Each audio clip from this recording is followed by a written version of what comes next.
Begin the April 8th meeting of the Grand Forks Public School District. Our first item on our agenda is call to order and Pledge of Allegiance.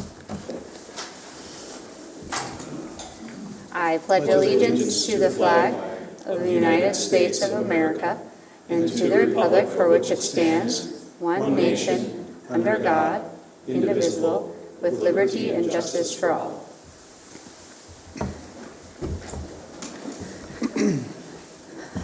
Dave is present on the phone. Joel and Bill are going to be gone today, and Cynthia is going to be late. I will read the school board norms. Be prepared, be on time, value and respect each other, exercise thoughtful deliberation and conversation, be professional at the board table and when visiting with the general public, speak up when the norms are not being followed, and advocate on behalf of students and keep the community in mind. First item on our agenda is the approval of the agenda. Do I have a motion for approval? So moved. Motion by Josh, second by Dr. Lund. Assuming a roll call vote, all those in favor signify by saying aye. Aye. Aye. Motion carries. We will now move on to celebration of success. We have two items under this one. The first one is classified and certified employees of the third quarter. Dr. Brenner. Thank you, Madam President. Our first recognized person tonight is Brenda Newman, cook manager at South Middle School. She's going to be introduced by Wendy Mankey, child nutrition director. And we're happy that Brenda is here with her husband, Coach Newman, who is our successful swimming coach and also teaches at Valley Middle School. But enough about Brent. Brenda Newman, please come forward, and Wendy, please come up to the microphone. And Wendy, there's a yellow button to hit to turn on the microphone. Thank you. You got it. Can you hear me now? Well, thank you all for inviting us. This is Brenda. And Brenda, I feel like I should have prepared my speech. But I have to say, I cannot be more proud to be standing up here. Let's see if I can get through this. Truthfully, presenting an award to a child nutrition staff member. It really is exciting. You have earned it. It is nice to know that your daily duties have not gone unnoticed. Your hard work, you have went above and beyond this year. For myself, with your time, talents, knowledge. It extends to your colleagues, to your students, and to the school. They all benefit. I can't say thank you enough, and so I hope this helps. And again, congratulations from all of child nutrition, and I hope you stay with me another 20 plus more years. Plan on it. Thank you so much. Thank you. Are you guys saying? Am I supposed to? Okay, thank you. Next up, we have Cara Davis, career educator at MSCC here, and she will be introduced as the certified employee of the third quarter by Mr. Eric Ripley, Executive Director of Career and Technical Education and Technology. Congratulations, Cara. Well, good evening. I did actually prepare some remarks. CAR does a lot for our districts, and so I want to make sure that I captured correctly the many things that she does. So CAR is completing her second year as the district's career educator, but she brought many years of collaboration with the district through her previous role at the UND TRIO program. She's the lone career educator for the district, so CAR wears many hats and does so with great professionalism and effectiveness. She's the main point of contact for career education curriculum during our career units at the middle school and all the high school level. Across the district, she leads the planning efforts and coordination for all the district career events, including our 8th grade career fairs, the Exploring Future Options at Community High School, and we're in the early stages of planning a new 8th grade career fair event for next year. She's also serves on the Northern Valley Career Expo Committee for our 10th graders and is working with a new event called Cash In for Summer with work-based learning coordinator Paul Zettler. She successfully wrote the Choice Ready grant applications for all 3 high schools in Grand Forks Area Center and now leads all those grant initiatives, including using the Choice Ready dashboard with students' development of information videos for our stakeholders and related to the dashboard, the framework, and the scholarship. She serves as the point person for development of the application for the Career Z Challenge, and that resulted in the district being selected as a national semifinalist. And we will find out if we are in the finals category in June. The challenge and resources are designed to develop a work-based learning ecosystem within the district. Cara has been a tremendous addition to the district and CT team. She is a highly respected colleague, evidenced by her nomination selection as the Certified Employee of the Quarter. From her nomination application, it was noted that her presence at the schools are always noticed and appreciated by students, not only because she has a cool Australian accent, but she also has a warm welcome for any student who comes into her office and loves to hear about their future plans and career goals. She's truly committed to the success of students and uplifting the school environment as a safe place for growth and development. She believes in the work of the Grand Forks Public Schools, and that is evident in all she does. Congratulations.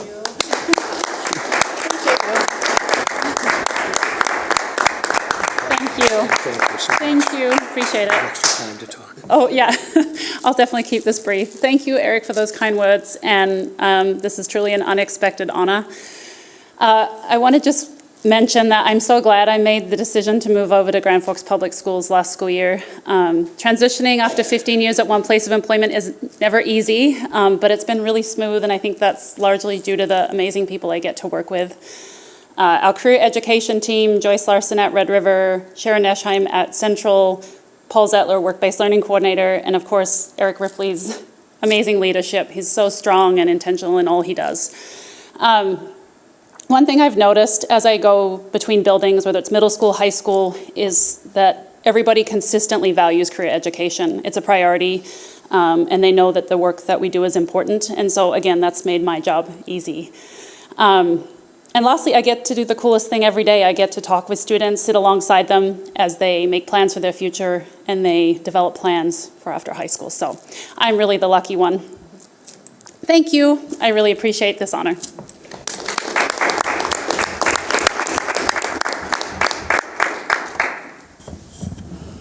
Thank you, and congratulations to both of you. We always offer that you are more than welcome to stay during the meeting or go, so don't feel bad if you go. We'll give you an out to exit. Next item on our agenda is celebrating success of Wilder Elementary. And I'm really excited about their presentation today. Not only do we get to hear about wonderful things that our school district is doing, but our school board gets to practice a little bit of our Be Legendary training. And so we're going to hear a large portion of their celebrating success related to academics. And so it's really cool that we get to have those conversations.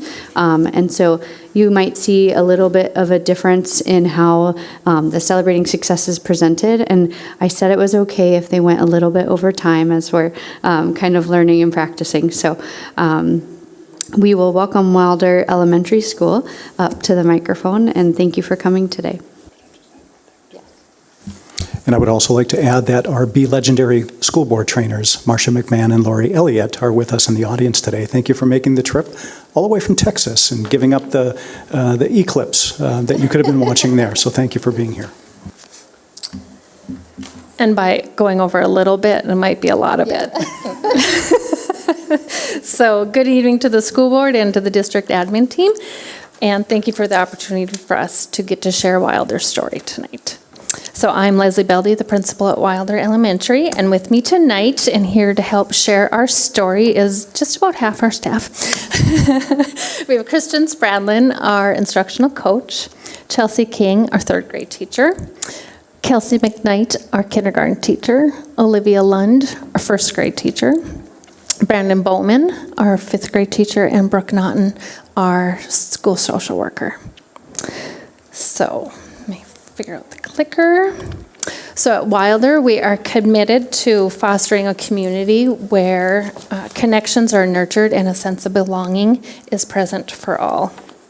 Our recent data from our panorama surveys and the Vital Network survey affirm our progress towards reaching that goal. And this is due to the collective efforts of the incredible staff pictured in those pictures above. So I get to start by sharing a portion of our data, and we will be sharing a lot of information in that limited time frame. So we'll try move through quickly and pause for questions in between each section.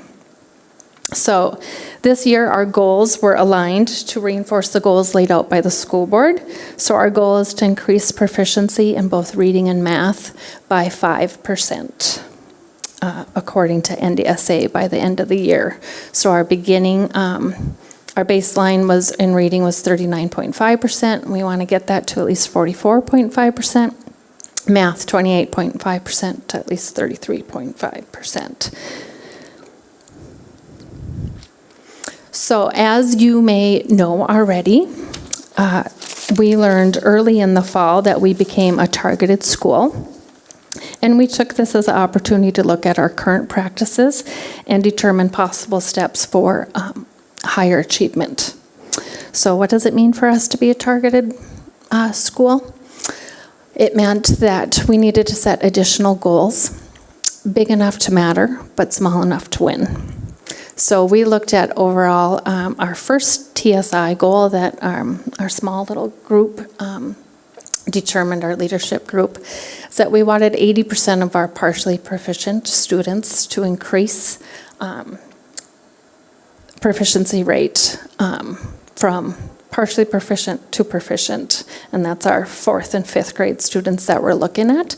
So that would equate to about 16.8 students moving to the proficient level.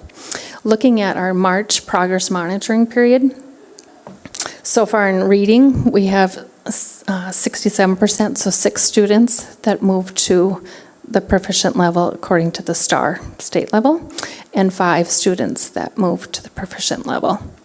So it also means that we have 3 other big rocks that we're focusing on to help with achievement. We create plan, do, study, act cycles as part of the TSI program. We also increase family engagement opportunities within our school, because we do know that family support also equals student success in school.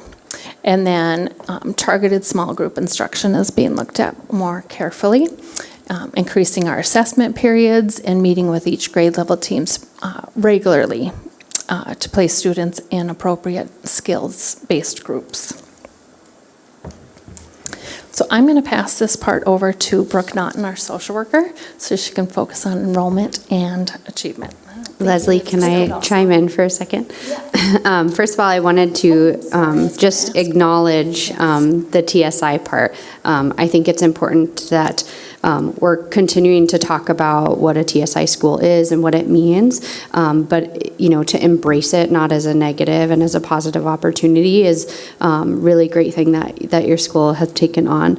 I wanted to highlight too that oftentimes we see a lot of percentages, and to actually put the number of students, it helps us track the growth of what we're seeing and how 67% could mean 80, it could mean 6. So it's really nice to see that too. Yeah.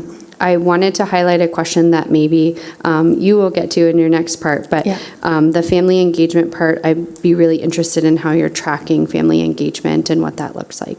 Mm-hmm. Yes, we will get into that a little deeper, but we've definitely increased opportunities for our parents to come into the school this year, and it's been fun for us to do. So we'll share more about that with our Red events. Thank you. Hello, y'all. I'm Brooke Naughton. I've been a school social worker at Wilder for 2.5 years. This is my 3rd year. Our numbers for attendance don't look great, but let me explain. We started out the year on day 40 with only 8% chronic absenteeism. We define chronic absenteeism as missing 10% or more of school days. However, not only is that number of school days in our year, if we have a student who enrolls late, we only use their number of enrolled school days. So at day 80, when you see we jumped all the way up to 19%, not only had the cold weather come, but we had also absorbed a number of students who we then lost for the first 80 days. So when that number comes up, if we have a student who's only been enrolled for 30 days and they catch the stomach flu and are out for 3 days, they're automatically chronically absent. I could look back in their records and see that they have had perfect attendance since kindergarten in their previous school district, and they will still be chronically absent for us. When you see day 120, 23% chronic absenteeism, unfortunately, that's not out of line with what we saw out of the North Dakota state numbers last year, which, if I remember off the top of my head, we were about 22% chronic absenteeism across the state last year as we still recover from COVID. We have had a significant number of students come into our school this year from other districts, which for Wilder, given that we only have 186 kids, is really unusual. Typically, we'll pick up 3 or 4 kids from out of district. I think this year we've picked up 17. And I want to say at least 10 of those have been since Christmas. So many of our students who are labeled right now as experiencing chronic absenteeism actually just haven't attended the full year of school and got the stomach bug or had a death in the family and needed to travel for it. One of our biggest successes this year was the introduction of Jennifer Little as the district attendance liaison under that grant-funded position. We have had the ability to refer students to her for additional services and support, and Jennifer is able to do what I can't. She calls those families every single day, and if they do not pick up the phone, there's a fair and a middling chance she will show up on their front porch to knock on the door and say, "Why haven't you called the school?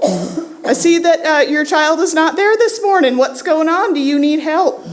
Students that we have referred to Jen Little have had significant increases in their attendance in school, and the kids tell us that Mrs. Little is one of their favorite people and they would like her to come visit them more often. Yeah. But they love her, that's the important part. So we look forward and hope that after her 3-year grant position has finished, that the district will reapply for that grant and allow us to keep having that amazing service here. I did want to highlight a few of our students and their families over the last couple of years. The kids who are chronically absent have changed. We are not always dealing with the same students year to year. In particular, I think of one student who, when I started at Wilder, their record days for attendance in a row uninterrupted was 14. This child had missed over 60 days of school chronically. This year, the child has missed a total of 12 days of school. And he tells us that he likes being at school.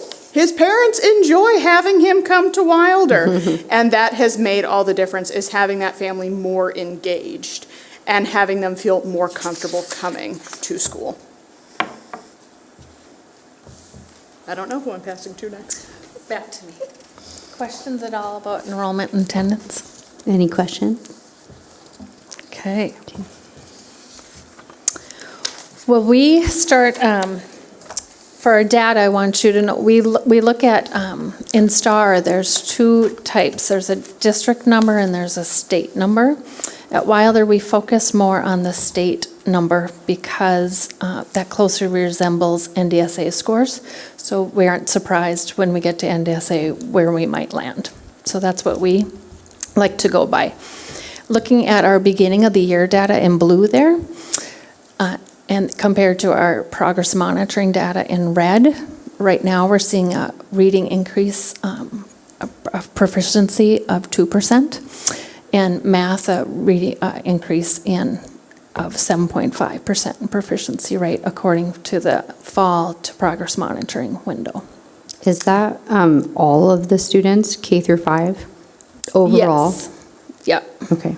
Yeah. And then the 2% on the first screen, so looking at the numbers on this side, I was trying to figure out where the 2% came from. Is this chart related to? So the ones on the side, just I wanted to dig deeper into like where were we winter to winter and where Sure. were we spring of last year to our current just progress monitoring window in March.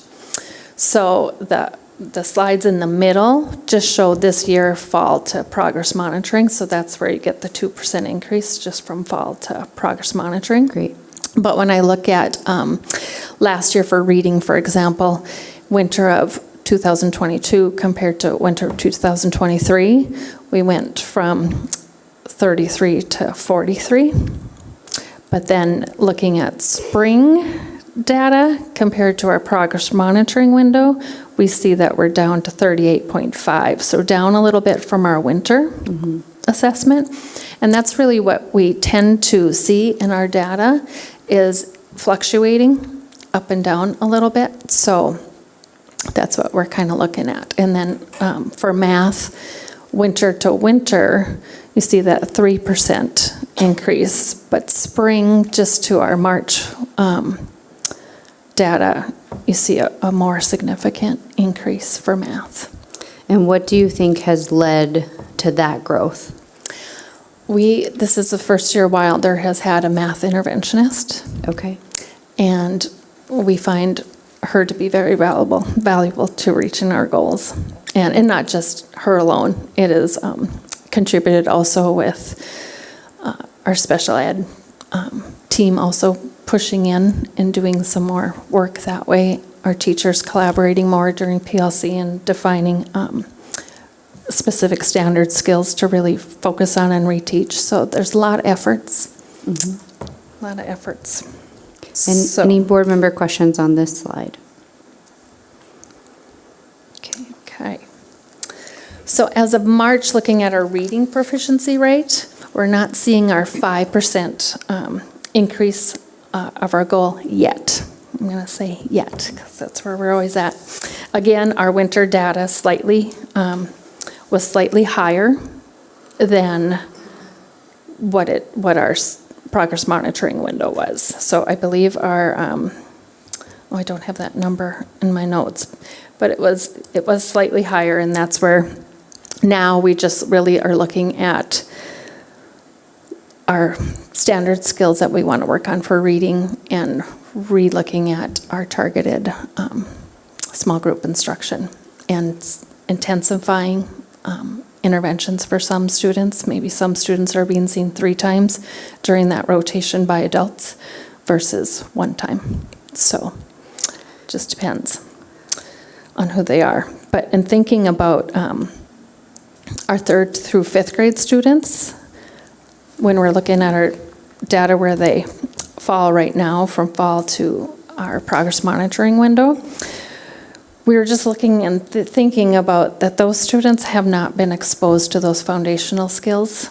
as much as what our current K-1 students are being exposed to. So when we're planning for TSGI, we really start looking at what foundational skills are lagging, and that's what we focus on during that time. So Kristen will get to share our growth data. And we see significant growth happening, which is evidence that our TSGI, our targeted small group instruction, is helping to narrow that gap. So I have a couple questions on this Yes. one. So 2nd grade seemed to have a bigger jump for progress monitoring, and some of the other ones are a little bit flat. They're higher in terms of that proficiency, but what's working well in 2nd grade specifically? I think right now we're continuing exploring with them, but we also, they really started out pretty low to start, and I contributed the targeted small group instruction to working really well for that group because they're absorbing it. Sure. Absorbing it more, and we have also more push-in support for that grade level Okay. right now. And then 5th grade, So third and fourth kind of are at that higher, and then it drops down as a whole in fifth grade. What do we see is happening there for it to come down a little bit? Well, our fifth grade group, I have this in notes somewhere else. They are our group that were our fourth grade students last year that scored 19% proficiency on the NDSA assessment. So, They were 33% on Yeah. STAR State. And yeah. so this is. So looking at, I have specific notes on that because according to the STAR proficiency rate from spring of the spring window last year, they were at 33% proficiency. And now looking at the current, just the March proficiency window that our progress monitoring window we did, they're at 40% proficiency. So definitely showing an upward trend. Go ahead, Mati. Oh, that's a really good growth, but with these children, so that if they're fifth graders now, where were they at during COVID, right? Did they, that's what I think, like. They weren't at school. Yeah, that's what we're seeing, right? Yeah. I think. So like in the second Yeah. grade? Yeah, they and were, again, yeah. like this is definitely the grade that didn't get the foundational skills that we're really focusing on now. Third grade is like the last grade that wasn't affected by COVID, so that's why we can see more in that fifth grade. Yeah. So we're affected more by COVID with the foundational skills we talked about that we didn't have a lot of, and that they missed even more of those foundational skills. Yep, that's right. I think we have, not that you can blame everything on COVID, but I think, right, you see those big gaps, those kiddos just weren't there. So, yeah, so just to Yeah. keep that in mind. Is there- Especially for math, sorry. Is there also a piece there with new curriculum, whether it be Read Every Day, Haggerty, something around that too, possibly, that they didn't get early on? Yes, those are part of the foundational skills that we're working on. Like, we saw a big jump last year just with the introduction of really great reading. In that grade level, some of those foundational skills that they're missing. So, yeah. Any Thank other you. questions? Yeah. So, this is our math data. So right now, we're seeing a decrease for our first grade. So we're taking a closer look at the particular skills and standards that they can work on with the math interventionist too, or it's just at a tier 1 level. But we noticed the winter assessment showed that their proficiency rate was 31.4%. So there's that fluctuating gap again as well. So in digging a little deeper into that, we also uncovered that there were more students tested during their progress monitoring window than any other assessment window this year, because we had some new students come. So that could be contributing to that.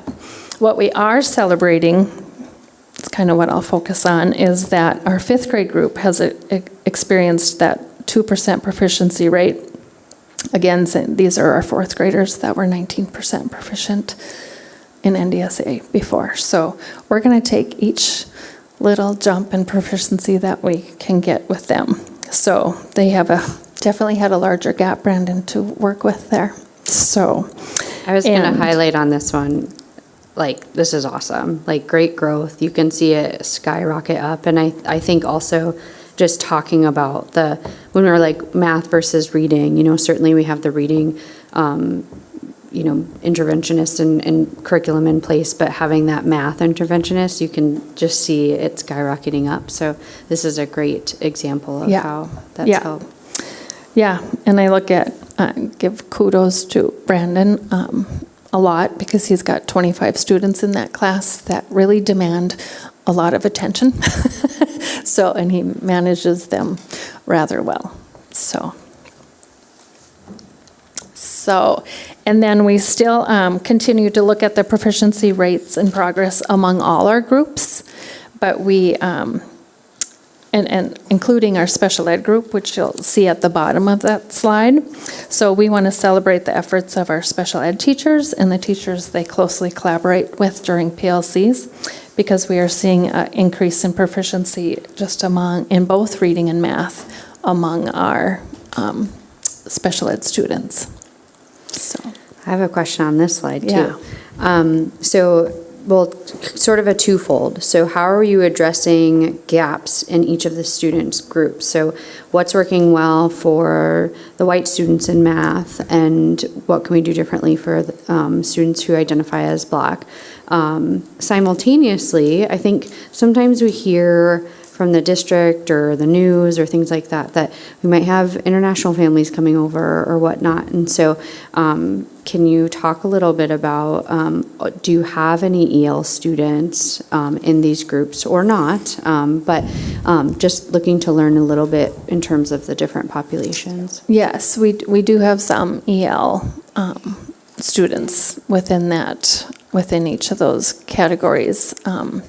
Some that have chosen to stay at Wilder through the rest of the year before going to the ML designated school, just because they wanted to finish the year. So, but really, at Wilder, I'm going to say that we focus on all groups equally and really give each child what they need. And so if it's,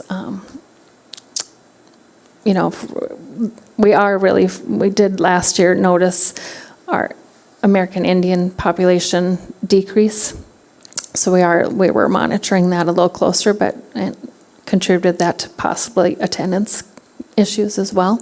So we're monitoring both for those groups, but really we want to put all those students into groups and give them what they need. So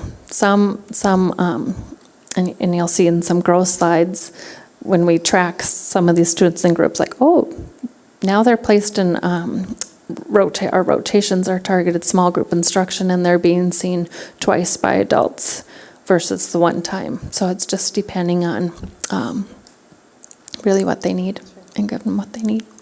So anything to add to that? Okay. So any questions at all related to proficiency? Any additional question? Any board member questions? Before we move on to growth. Okay, go ahead. Okay. Good evening. I get the joy of talking about some of our growth data. And in the center section there, if you take a look, you'll notice that all of those different areas are showing a percent where we're at or above our typical growth. And so that would be looking at typical growth of 35%, I believe, so we are really exceeding that. And each of those categories is up, 18, 12, 16% across our school. So we are really excited to celebrate that.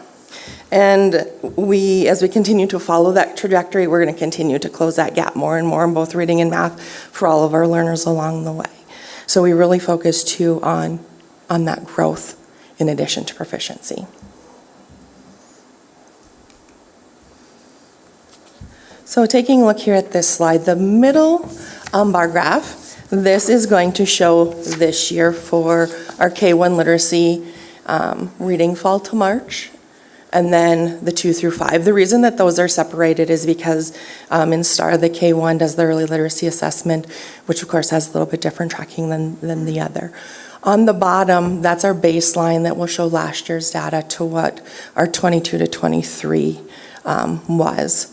So if we look at, being at 56.9% last year for that K-1, or 63.1 last year for the 2 through 5, this year we can celebrate that all grade levels have met the goal of having 65% of our students achieve growth in reading and math at this point of the school year.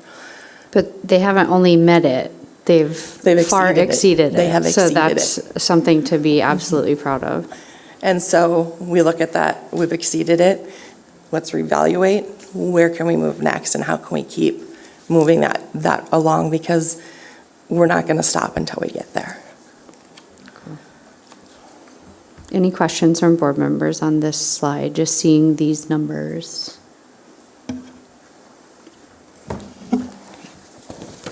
So in this next one, this is our math growth rate. First, second, and third have met that school-wide growth goal so far by March. Fifth grade is our one group that is currently at 58.5%, or 58.5%. Yeah, 58.5. And again, these were that group of fourth graders last year that really needed some additional support. They were at that 19th percentile proficiency. And so looking at that growth rate, these students, for STAR, were at that 33%, moved up to 40.9. So, we're trending upward at over 7%. So we keep working with those kids, keep celebrating their growth, and keep moving that for them.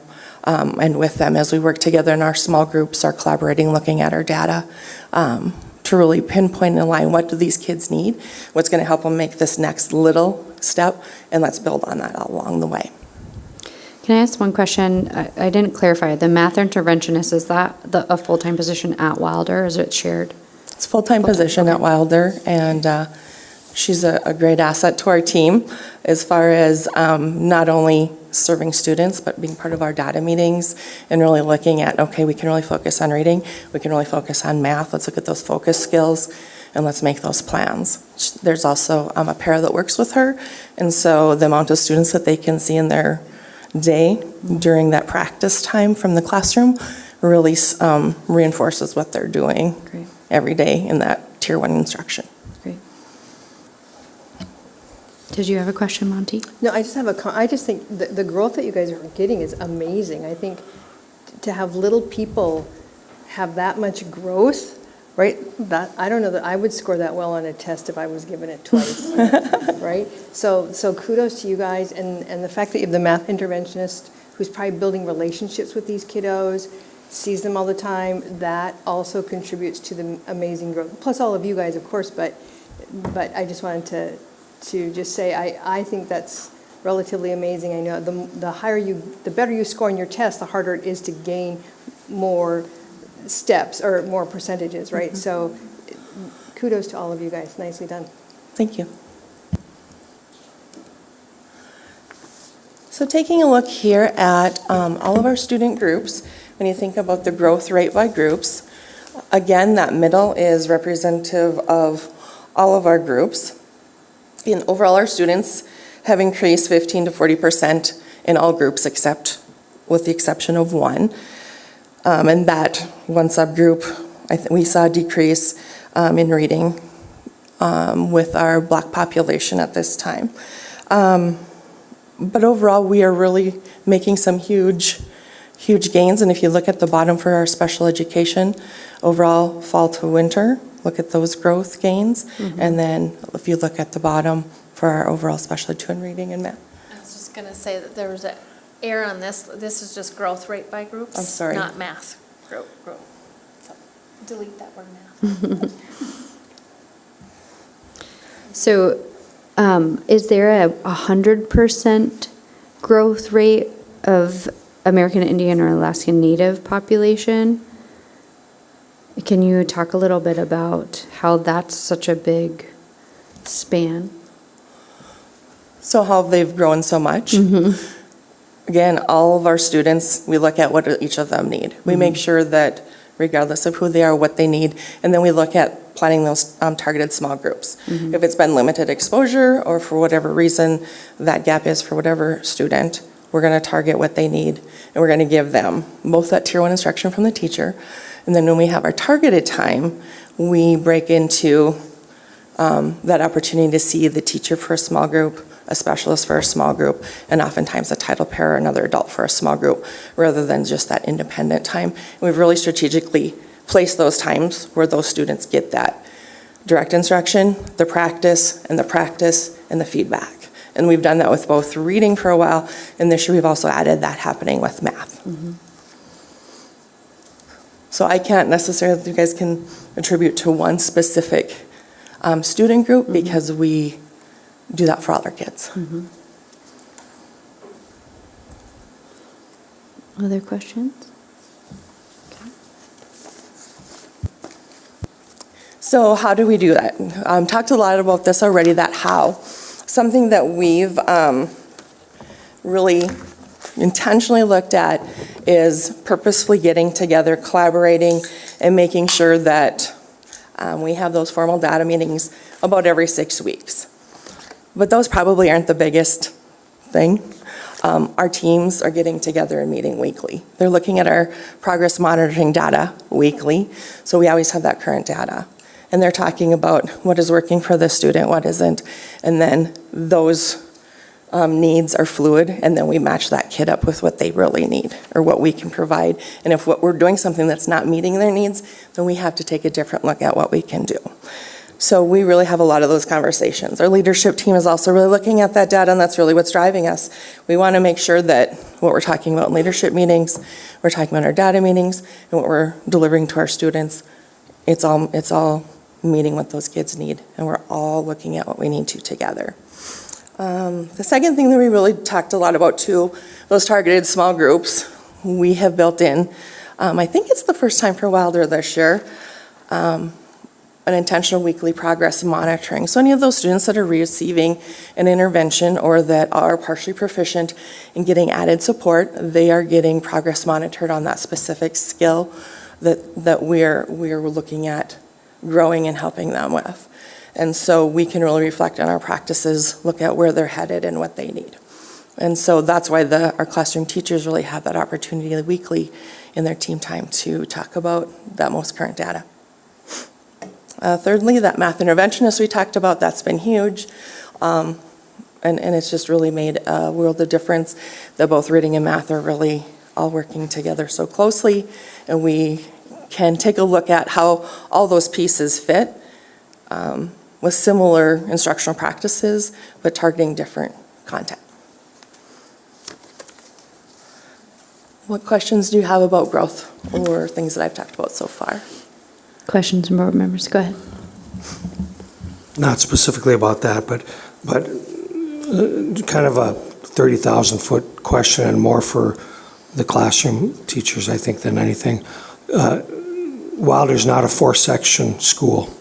And, you know, in my day job in medicine, we're collaborating with each other all the time. Since you're not a 4-section school, you don't have 4 fourth graders, teachers, 4 fifth graders. How do you make up for that lack? How do you get that collaboration, not among teachers in general, but teachers that in that same level? How do you do that at Wilder? Most of us are a 2-section, so we at least have. Most of us are a 2-section, so we at least have a within that same grade level. A lot of times 3, 4, and 5 also kind of meet and we discuss a lot. We also have partnered our sister school with Lewis and Clark, and we've met with them a couple of times during these PLCs, so then we have a chance to talk to their grade levels as well during those Wednesday PLC times. Great. Other questions about growth for Wilder? I think it's really exciting to see such progress and intentionality that, you know, really the targeted small groups are really meeting the students where they're at and identifying what resources can we put into them. As a board, I think we're curious about, you know, what would you like us to know? Obviously, you've told us that the math interventionist has been a huge part of this growth, among other things, but if we are investing resources and dollars and a vision for academic growth, is there anything else that you'd like us to know about this? What's your wish list? I would say class size is a huge piece of that because we really target and focus not only on the academic needs, but also the SEL needs of our students. And I know Brandon's done the math and how much time he can spend with each student in a day for math, for example, giving feedback that varies greatly in a 1-section 25 versus, you know, 19 students or 17 students. Okay. The last question I have for, before we move on to the next section is, we have these 5th graders that are kind of the anomaly now. What happens when they go to middle school, and what does that transition and conversation look like between elementary and middle? Do we have the support of where they're going for their homeschool? How do we kind of transition them appropriately? Well, we have, for our special ed students, we have transition meetings actually coming up here in the next couple of weeks where special ed teachers will meet with the Valley special ed teachers, Valley for us because all of ours go there, where they talk about what the kids are working on, what they can do to be successful when they get to Valley. I have frequent meetings with our counselor and the Valley counselor. We trade emails and information back and forth so that we can do whatever we can to help them be as successful as possible when they get to middle school. So just that frequent communication and sharing information with each other. So a lot of that was like kind of the behavioral piece too, but what about like academics in terms of like a new structure of school, their academic pieces, especially the proficiency levels? Are we maybe targeting anything for transition specific to the academic pieces? We share information through, they get STAR information from things like that, and they can see the focus skills that they're working on.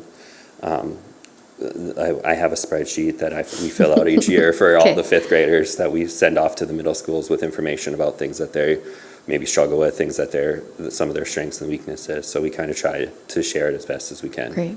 Yeah. Thank you. Yeah. Other questions from the board? Okay.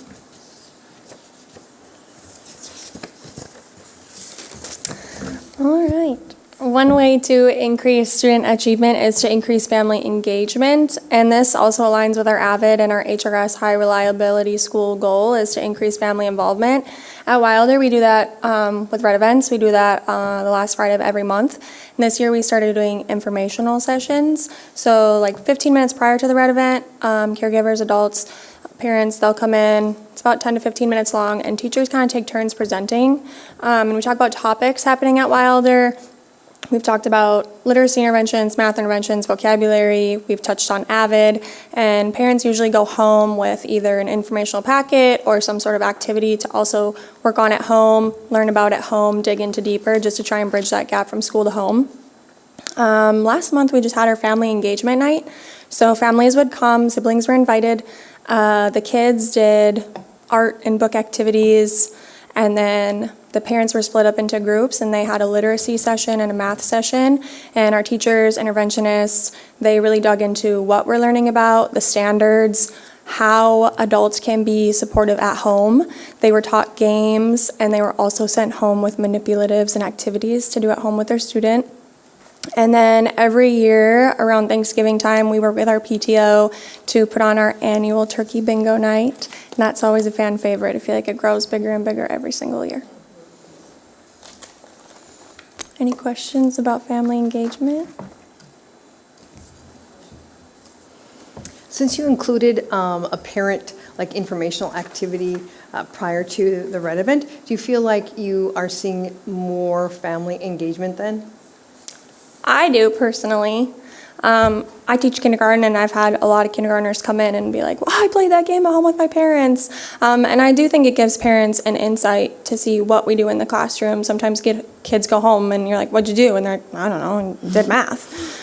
So this has been a great way for us to directly show, teach, tell the parents what we're doing, and also for them to participate in that with their kids. And I think it's just going to grow as the years goes on. This is a big area that we've worked on at Wilder. We've also seen a growth in conferences, and I think that participation comes from things like this. Parents understand what we're doing. They understand that their participation and support matters. It also helps the kids' attitudes about school overall, and I think just building the relationships and doing activities like this has really helped us. Thank you.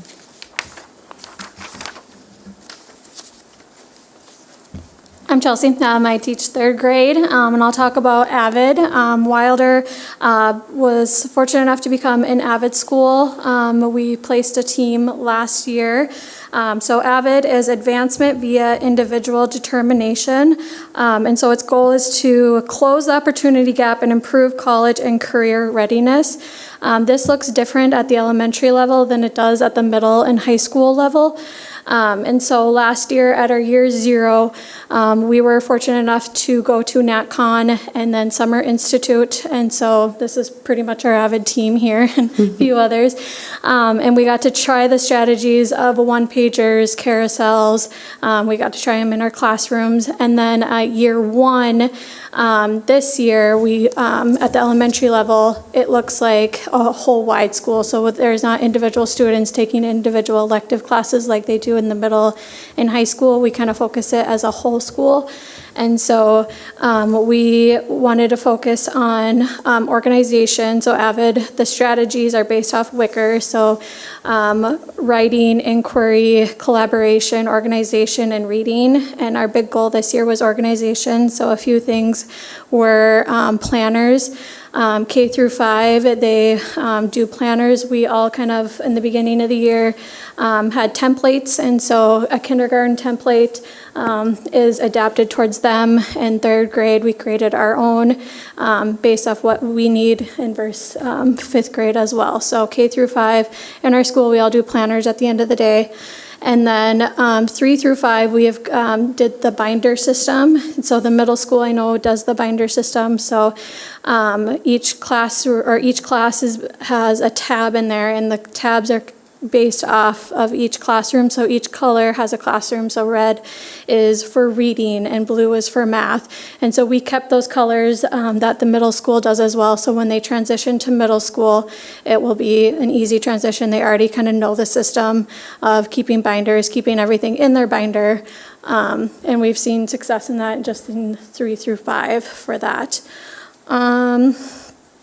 I think, and then we've also done mini PDs in our school. So the team, everything we kind of learned through NatCon and Summer Institute, we take our meetings and we'll do the strategies. So we'll do a one-pager at the kindergarten level, 3rd grade level, and the 5th grade level, and then we'll present it to our school and we'll say this is what it looks like at all levels and at different subjects, and we'll just have our school provide resources for one-pagers or the different Wicker strategies so that they can also just try them in their classroom as well. And then there's a little more after that. Yes, so we were able to give our students an opportunity to experience different job positions and providing hands-on experience through the Wilder Taking Over the RELF. This was directly related to our AVID work, and we were really excited that our school was chosen to participate in this event. And then this is our why. So we just asked some of the kids in different grades what they loved about Wilder, and this is what they were saying. Yes. Did you have any questions about that?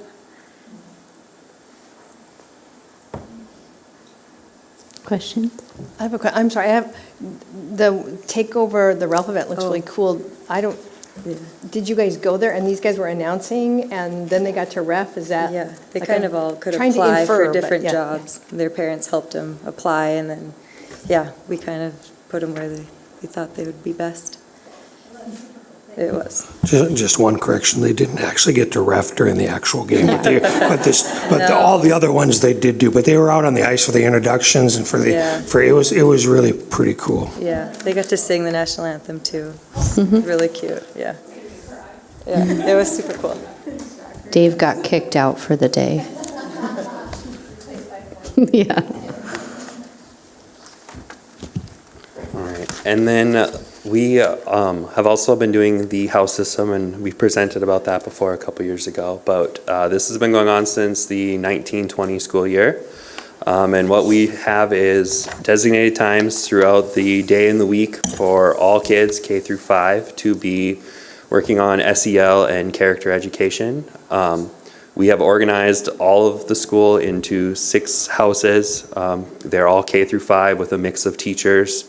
And the main goal of this is to help build those relationships. We know that that relationship is kind of the most important thing when it comes to growth. If you don't have that relationship with a student, they're less likely to show that growth and to make that improvement.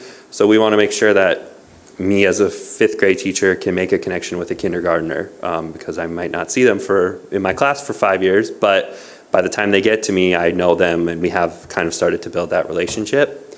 It also is helpful because it makes our 4th and 5th graders kind of take a little bit of a leadership position. Our 5th graders are the house leaders, so they are kind of in charge of different things within the activities. And then the 4th and 5th graders also have to lead lessons. We have them leading once a month. They're in charge of kind of leading the lesson and helping get it organized and things like that. So we kind of have done that to work with our SEL work. And we did that based off of some panorama data from our panorama surveys. So we can see that we had some skills and things that were a little bit lower. So we kind of used this data and this information from our 3rd, 4th, and 5th graders to kind of help guide us on what might be the skills and things that we need to focus on. One of the big kind of celebrating things for us is that supportive relationships. In the spring of 2022, we had 88% of students reporting supportive relationships with the adults, and we have gotten that up to 95% here this past fall when we took it. So it just shows that we feel like what we're doing is helping and making that improvement for our students. Are there any questions? Any questions from the board on the SEL? I just think I think some of this, we try to quantify data and put a thumb on it. And some of it, it's harder to do so. But I definitely think that when a student feels connected and supported, that some sprinkle of magic happens. And so it's really cool to see even a lot of the other categories increasing. And so great job and kudos to you for, again, being intentional and giving time to students and things like that. So thank you. Mm-hmm. Yep. A couple last things to celebrate for us. This past fall, we were designated as the first school in North Dakota to be Blue Zones Project approved. So that was kind of an exciting day for us. We are HRS Level 1 and Level 2 certified. We continue to work on Level 1 to make sure we continue that, and then we were certified last school year in Level 2. And then this past fall, we were lucky enough to have 10 of our classroom teachers receive $500 through Subaru's Adopted Classroom program to use for different resources and things to help with learning and help with SEL skills in our building. So very few extra things to celebrate. Yes. Any last questions for the Wilder staff? Closing remarks? No, just thank you again for this opportunity to share our story. We just feel Wilder's a very special place to be, and we're right where we belong. So, Well, thank you. I'm, happy to give you some extra time over the time limit as we are navigating, just kind of learning more and really honing in on the academic pieces. It does take time, and so I'm glad we dedicated some time to that. Yeah. So thank you so much for coming and thank you for presenting letting to us be the first to do that. All right. Well, thank you. We'll let you exit too. You're welcome to stay, but.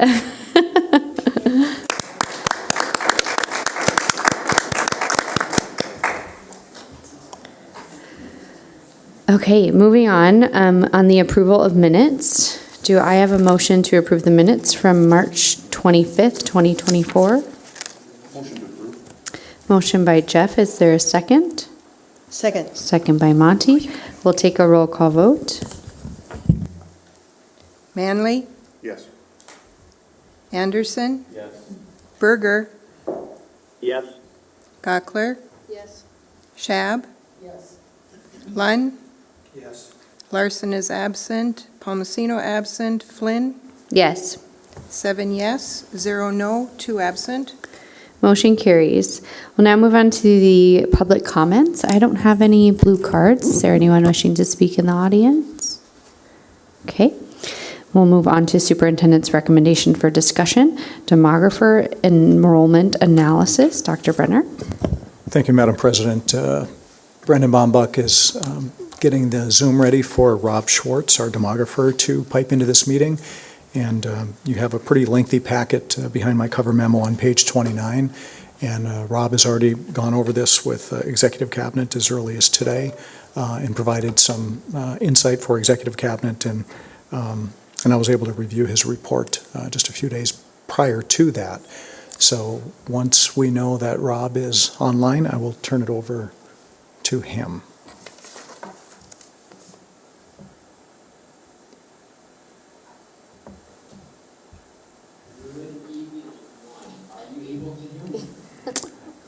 We can hear you, Rob. Thank you. Can you hear us?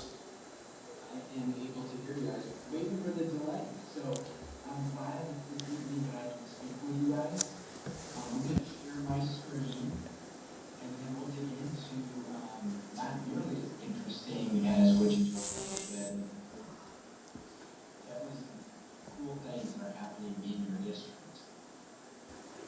Rob, we're just trying to get set up with the sound. You're just a little low volume, so we're just trying to navigate that. So maybe if you could just hum a tune or sing in the background while doing that, that would be awesome.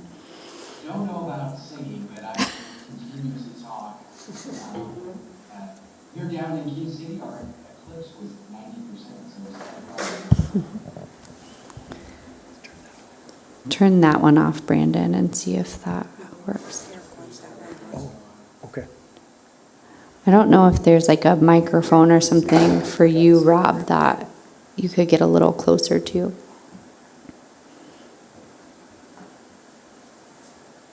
Have you done the adjustments that you can do on your ends? Is your, are you close to your microphone, Rob?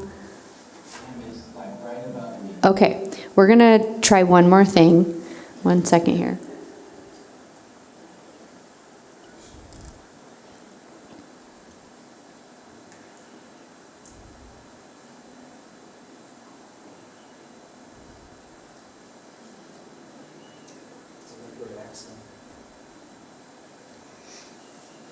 Make one other adjustment on mine. Is that any better for you all? Yeah, a little bit. I think we're good to just roll right into it. Good. And I'll try to do with a higher voice. Okay.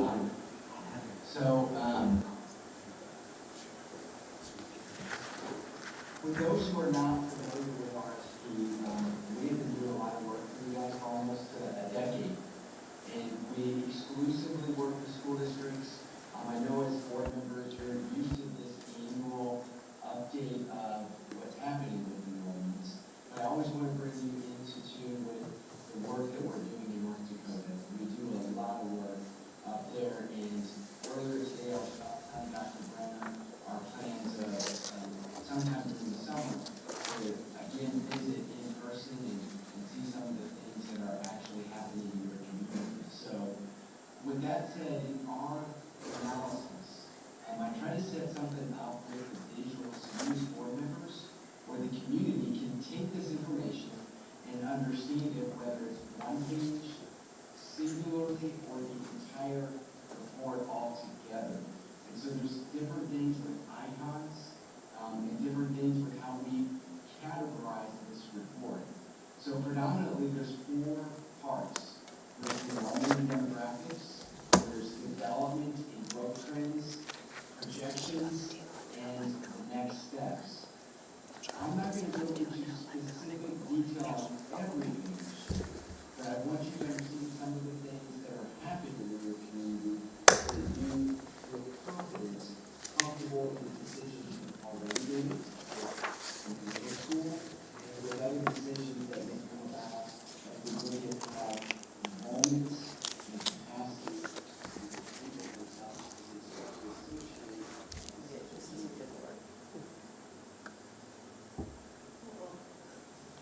So if we start this at the 100,000 foot perspective, there's some things that I always hone in on every year for you guys. And the first is what's happening with enrollments. And we're indicating that there's a mixed bag of what's happening with our enrollments. At the elementary, we're indicating there'll be a slight increase. At the middle school, a slight increase. And at the high school, a slight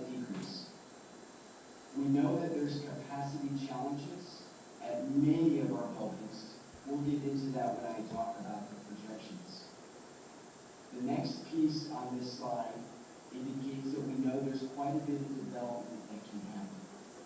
I want to pause there. Are you guys able to hear what I'm saying? Very lightly, but yes, we're paying attention very, very well. Good. All right, so then as we go through this presentation, there's definitely some maps to help you understand different things that are occurring in your district. So we start out with the district map. Solid colors representing the cities. We have broken the district into your elementary attendance boundaries. Again, the solid colors representing each of the elementary attendance boundaries. The middle school boundaries, again, the solid colors depicting that. And then, of course, our two high schools. This visual is to help you understand the progress of how students work their way from the elementary to the high school. And so if you think about the elementary boundaries and what our high school boundary is, Ben Franklin, Century, and Viking will be split between the two high schools. So it's just a visual of what we see geographically in maps. We further break the district into planning areas. These planning areas are defined as types of developments. So is it single family? Is it twin homes, duplexes, multifamily, or mobile homes? This map illustrates when units were built, those that are around UND. All of the data that we put together goes into a statistical forecast model. Here on page 13,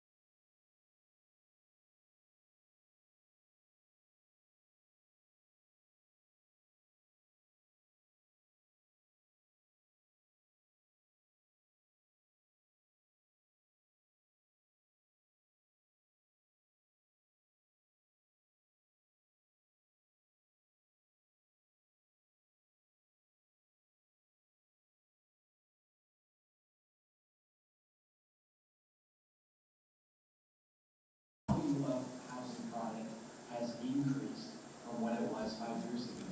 So this impacts how quickly people move around in the community, what they can afford, where they live. To understand that ongoing. We do look at live birth data, and this is important to understand as we look at the column of number of live births. Back in 2014, 15, and 16, we had over 1,000 live births. I'm trying to correlate 5 years later, what is the potential of the number of kindergartners? There is some nuance to this data. The first is if there were more babies that were born in October, November, and December of the year, they likely are not kindergartners 5 years later.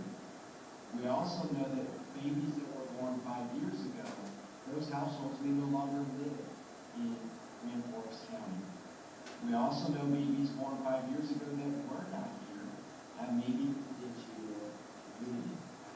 Again, this is one of those metrics to try to understand how do we get at the future of kindergartners. Will we be 650, or will we be, as we're looking at the green and the yellow shade, what the potential range may be as we look at market share as it relates to live births, that when we look at that first column, it's at the lowest number last year, the 80 number since 2005, the day matter 14. So this is one of those indicators we have to continue to watch. This impacts enrollments for the lower primary elementary grades decreasing. When we look at your enrollment by grade, this table illustrates what that's been since 2010 thing I bring to your attention is typically the senior class is smaller than the incoming kindergarten class. And that's been historical through this time period in this visual. What we're starting to see happen is some of the larger grades are moving their way into the senior classes. When we look at live birth data, with it declining, the only thing that can help us with larger classes graduating and the potential for smaller classes is that we get a greater market share, or households that were unaccounted for have students that are younger aged children that will be in our system as future kindergartners. When we look at this data as a cohort, this table illustrates what change has been happening grade to grade from 2010-11 through 2023-24. What stands out is there's some grades where you look up the column that historically will see a decrease, or what we see in 5th to 6th grade or 8th to 9th grade, an increase. This gets at some of those changes beyond what we see with potential kindergartners, the average migration or cohort change each grade. That brings us to migration. This visual shows you what's been happening the last 3 school years for each of the grade bands of elementary, middle school, and high school. To the left, the green bars represent the number of students that in the previous school year were receiving services, but in the year we're analyzing as 1st through 12th graders, they no longer receive a service. When I look at the orange portion of each part of the bars, those are students that are new to the district in that school year. So 1st through 12th graders that are new. This gets us at a migration. So the good news for us is migration, specifically at the elementary level, the decrease is quite significant. This has resulted in us having a positive migration. When we look at these bullet points for the previous 2 years, it had been a reduction. So this is some good news. One of the things I talk about with all of the school districts is if there's one variable that we can change that drastically makes our outlook different, migration at the elementary level is one of those. We reduce what that outflow is, that's the greater potential for them to stay in our system. We've also looked at out-of-district students. We're showing you the top 5 districts that we've received students that don't reside in your district boundary. That has declined from what it was in 2019-20, where it was over 200 out-of-district students. It's now at about 160. Much of this is related to your staff and do they have school-aged children. And I don't have all the nuances to the whys and whos. We just know that they're not in the district, and how do we calibrate that moving forward. We've also provided what's been happening with the data as we look at students that receive services in the brick and mortar and those that would be homeschooled. Examining this from 2020-21 through 23-24, the green part of the bar is the brick and mortar, the blue portion is the homeschool. From 2020-21 to 23-24, it's increased in the number of homeschool students. With all of this data, we're trying to understand what's been happening at each of these planning areas. So the next series of maps get it depicted what that looks like. This map, green areas represent a decrease, orange areas an increase. This is very fluid, changes year to year. Typically, the newer areas, when we go to the south part of the district, we see more orange than we see green. Very typical, if I was to look at this, whether it was Fargo or West Fargo, or even with Bismarck, where we see a lot of development similar to what your potential has been. Another way of looking at your data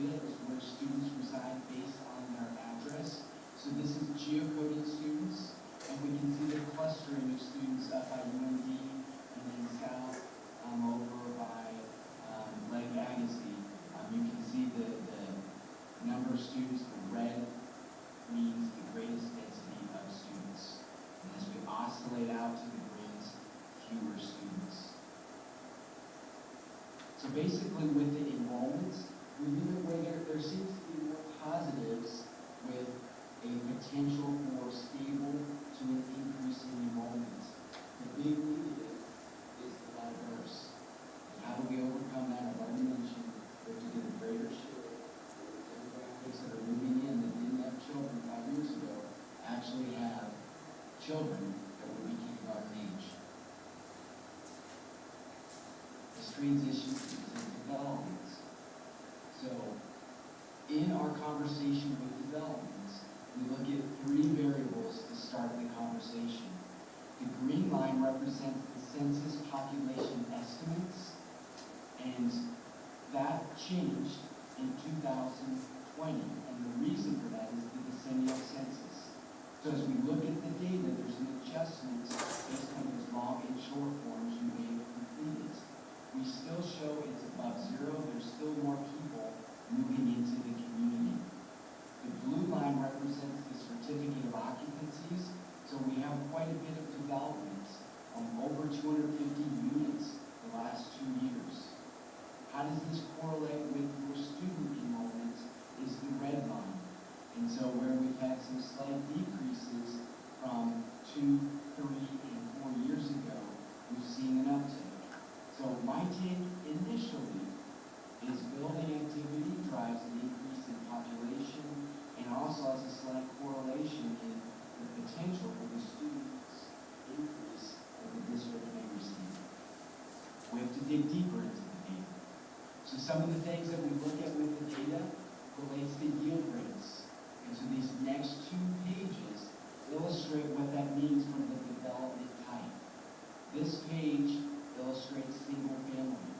The bottom row illustrates the number of students that we get K through 5 for every 100 single family units.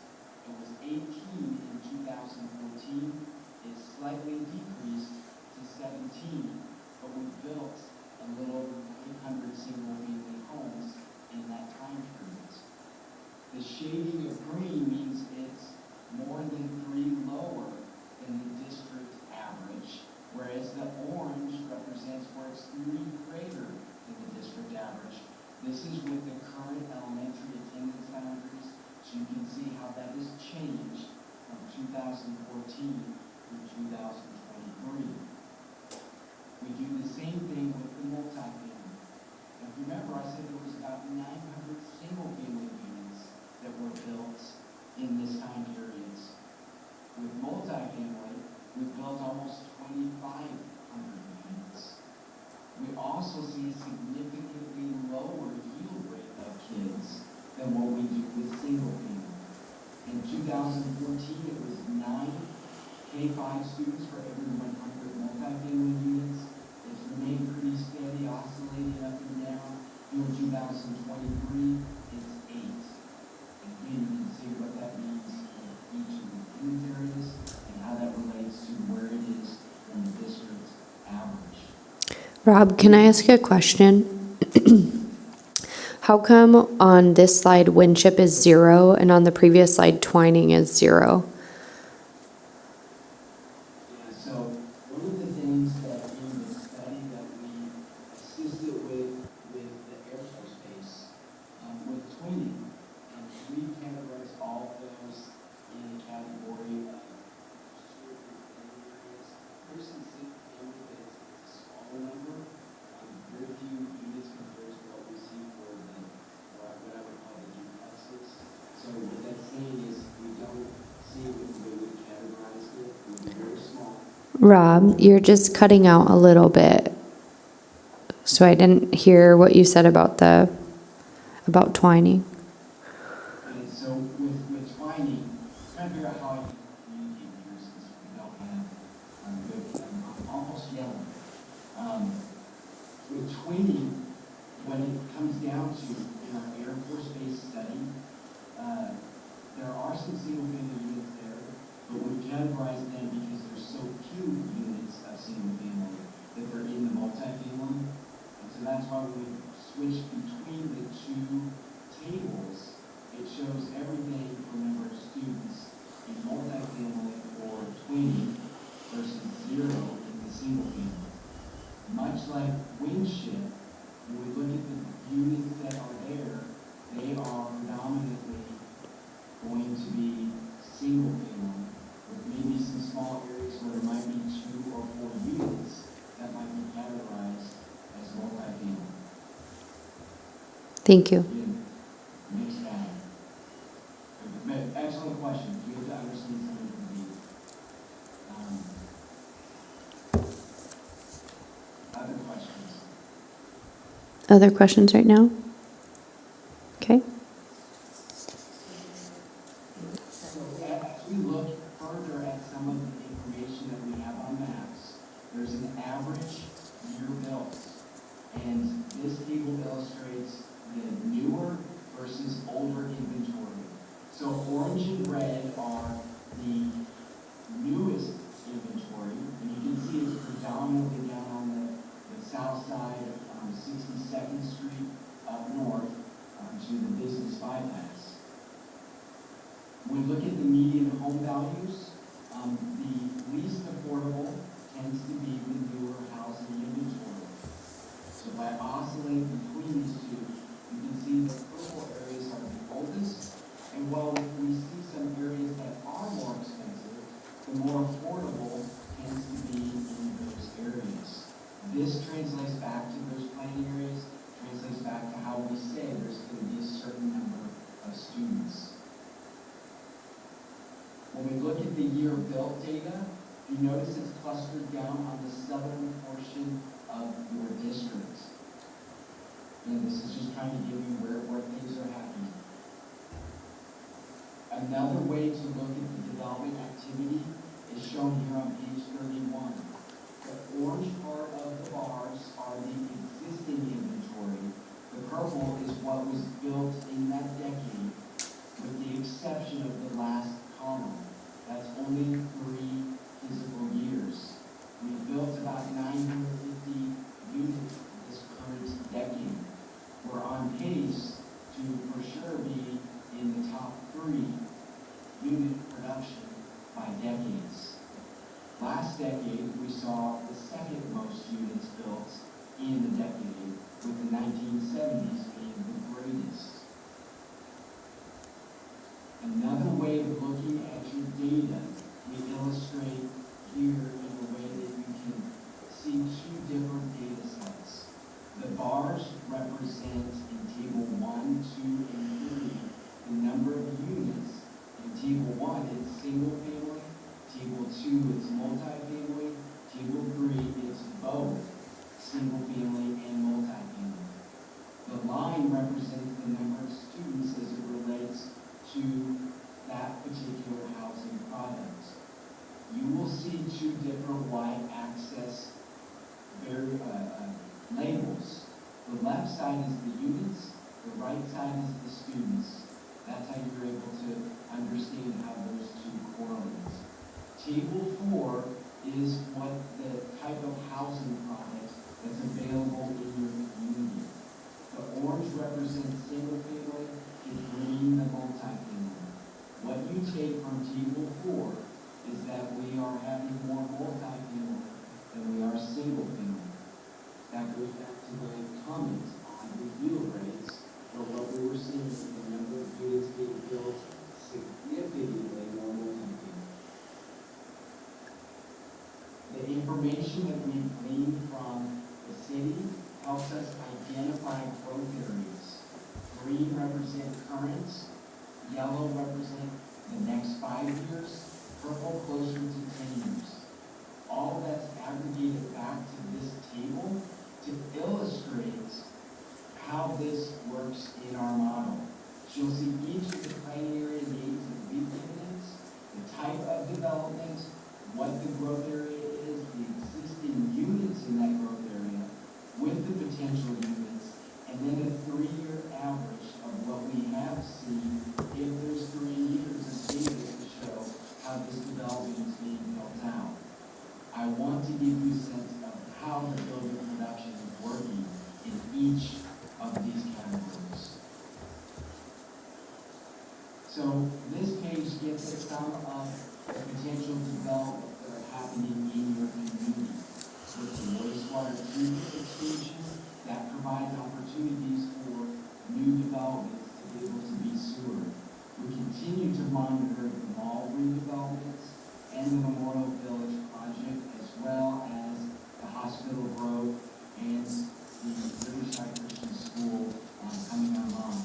All of these are going to impact the potential of attracting households or what choices a family may make in the type of education their students could receive.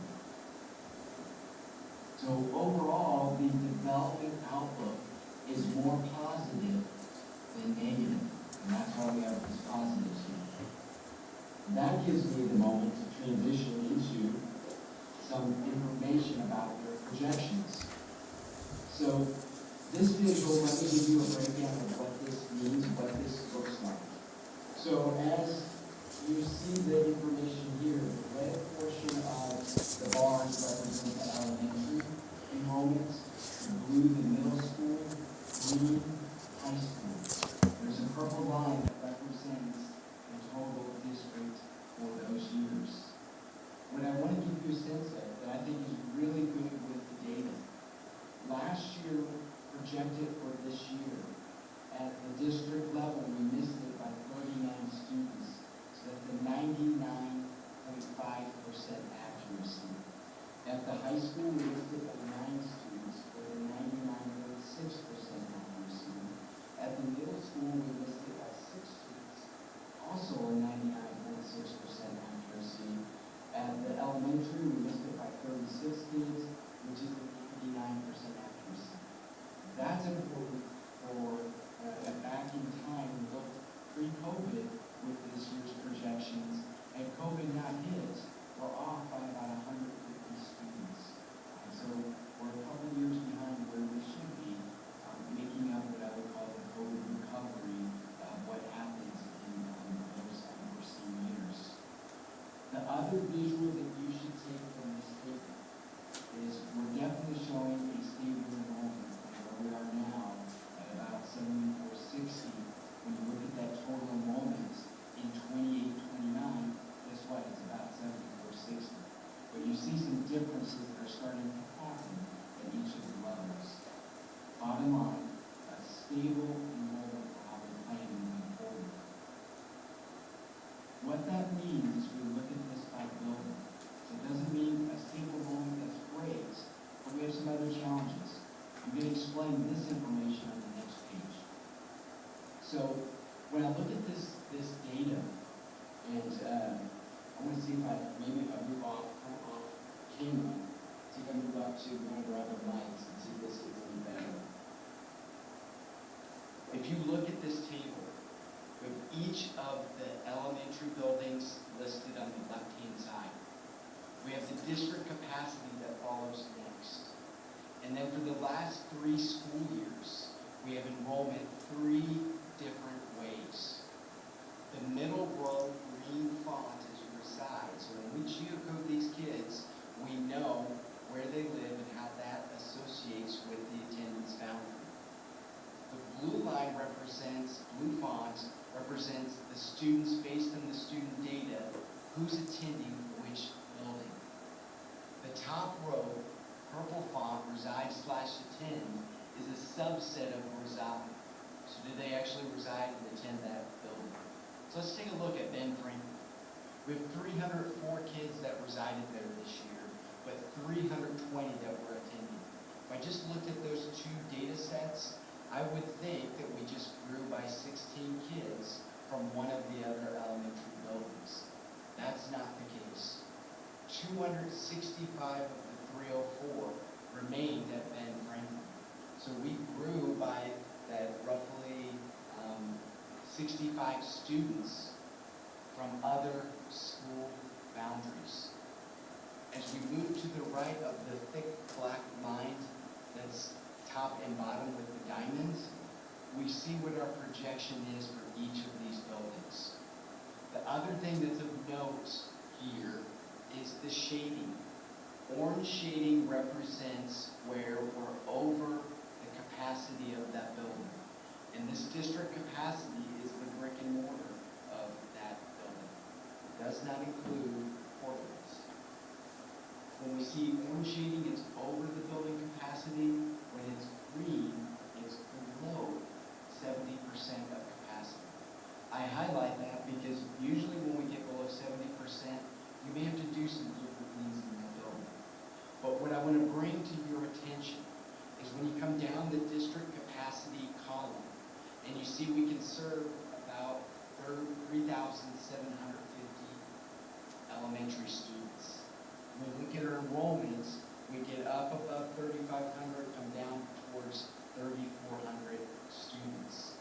So we have a little bit of space, and I know there's been some conversation of what do we do because we're getting really tight with space, and you see that in some of the buildings where we're beyond 100% utilization.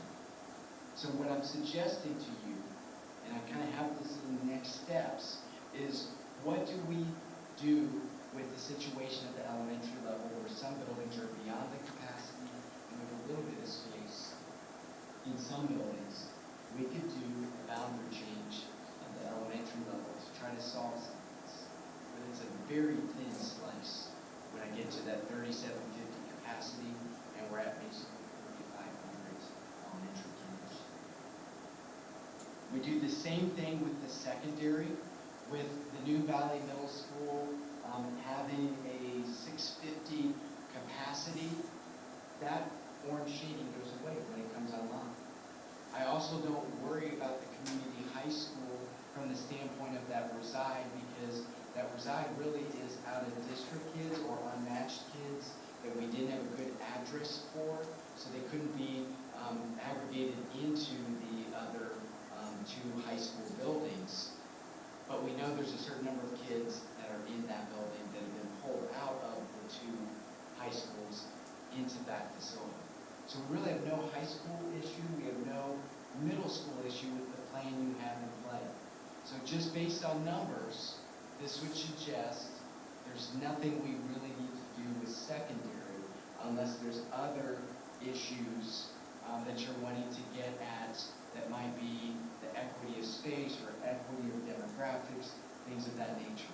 Purely on numbers, we have enough capacity for the students being served in each of these buildings with the plan or existing facilities you have in play.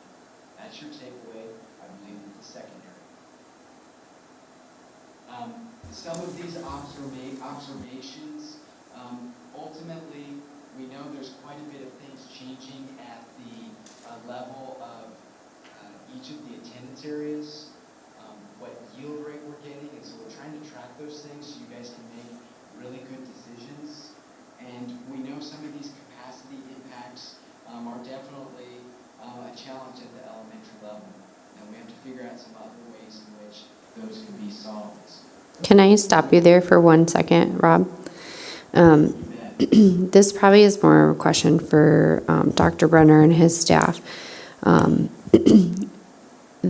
I also wanted to highlight this from a board perspective. So your job, Rob, is to really identify the residing and attendance and the numbers in terms of how many seats we have available. However, I think on some of these, let's just name like a Schrader Middle School, I've heard we're like packed in here. But we're also talking about, from the district perspective, programmatically, we might have considerations that we, as a board, so Rob's not maybe going to highlight in his recommendations numbers-wise, but for programs, there may be things where it does feel like the school is maybe packed or at capacity. Can you talk a little bit about that, Dr. Brenner?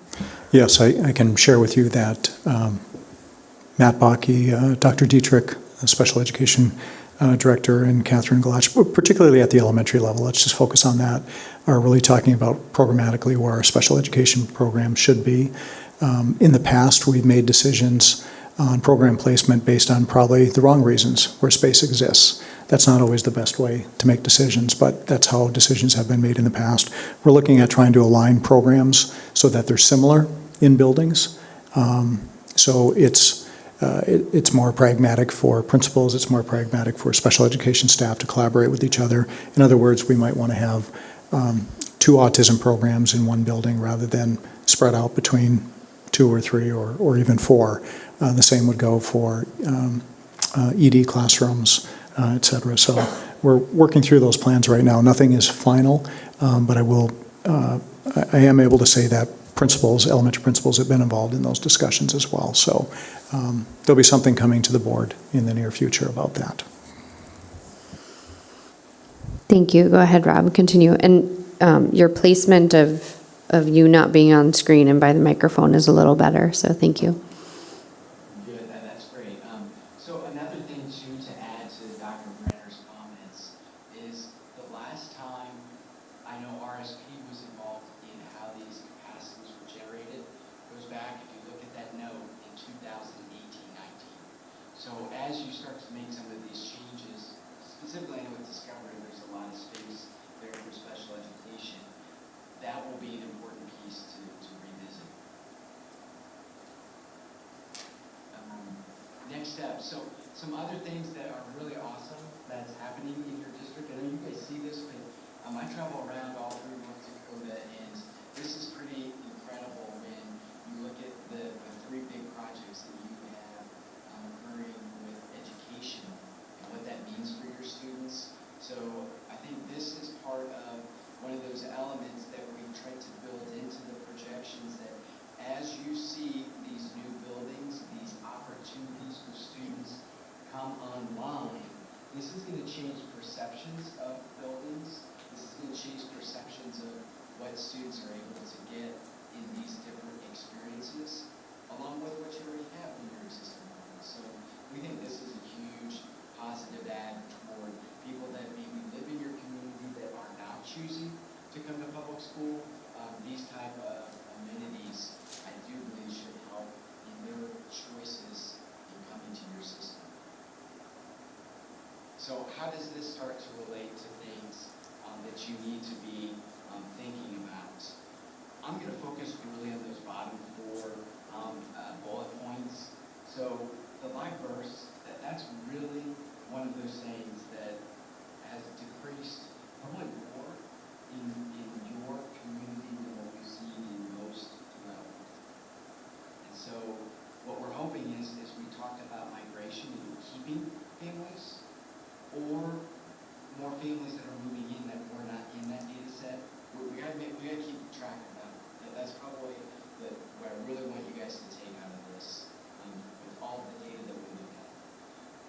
The change in where we're seeing students being larger by grade, and how some of them have moved into the high school. That's something to again, continue to watch with what this means for the services, class sizes, and whatnot.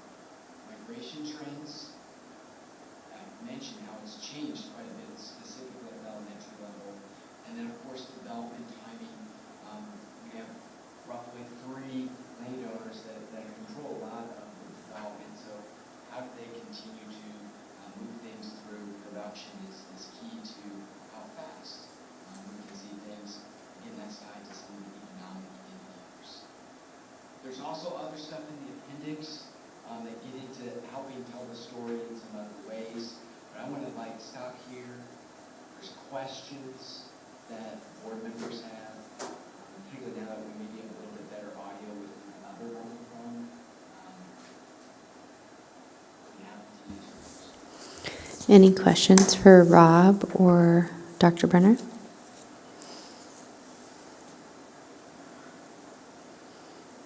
Go ahead.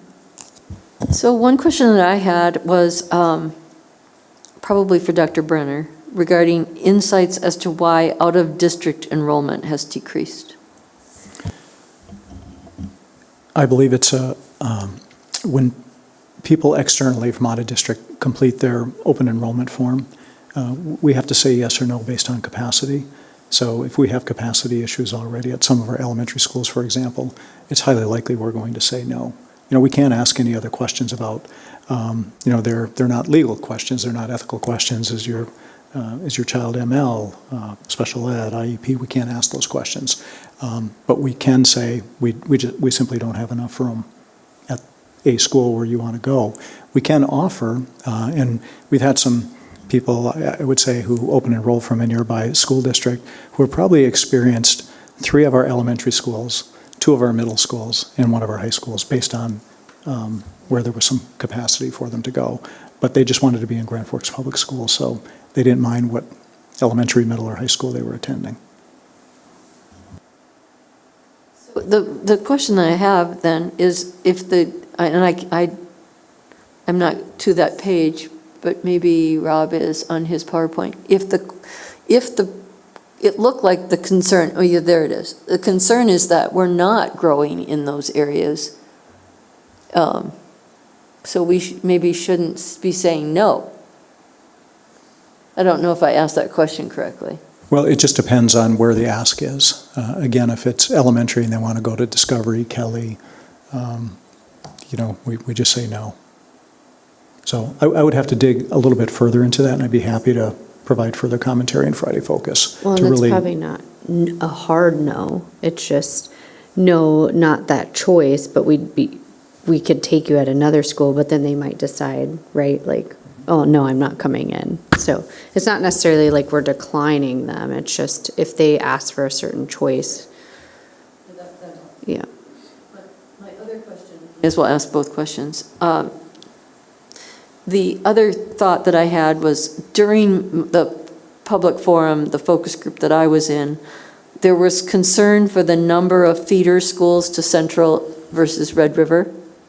And I don't recall that being, it was harder for me to collect all the themes with just the long list of all the comments. So, it's pretty, the comment was in the focus group, there's a lot of feeder schools to Central and not as many to Red River. And that, I think, gets to Rob's point of equity. And is that true? Well, certainly there are more schools that feed into the north end, but those are also smaller schools feeding.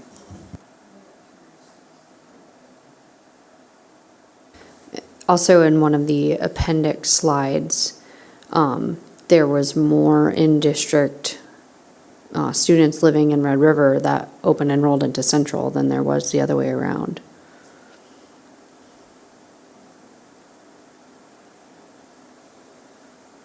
So to that point or not, I guess, because we don't have capacity issues currently, I think there could be some fluctuation depending on where someone wants to go or live or. And I guess lastly, it's just a comment. I'm just always so impressed with the projection rate and the amount of accuracy with that. And so I guess after all these years of listening to Rob, compliments to you for that, because it's really accurate data, which is incredible. I mean, I'm sitting here thinking, well, how do you increase live births?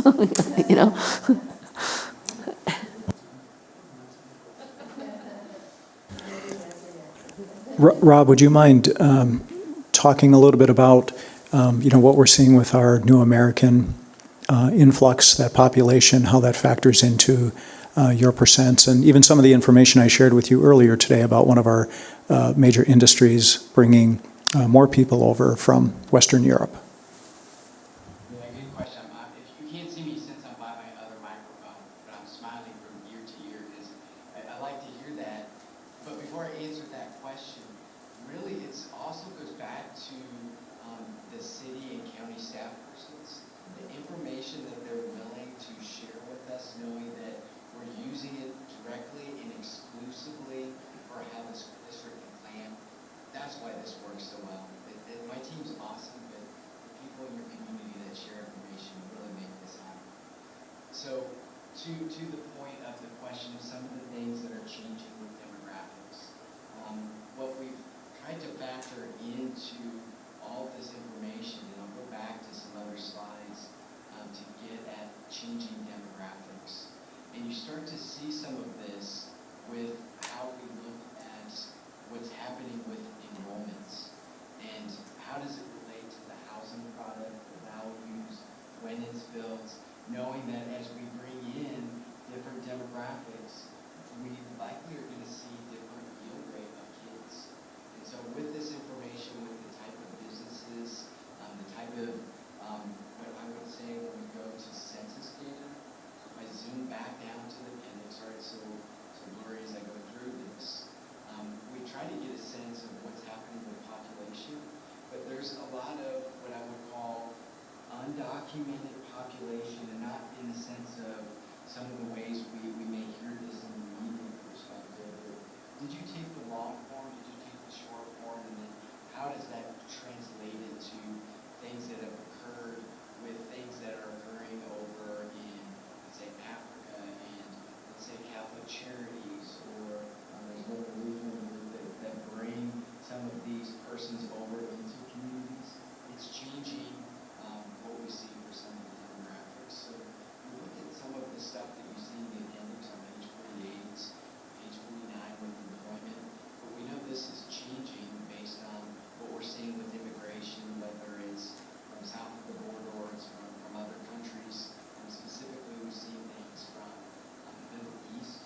Yes, in other words, Rob, you're factoring in that data.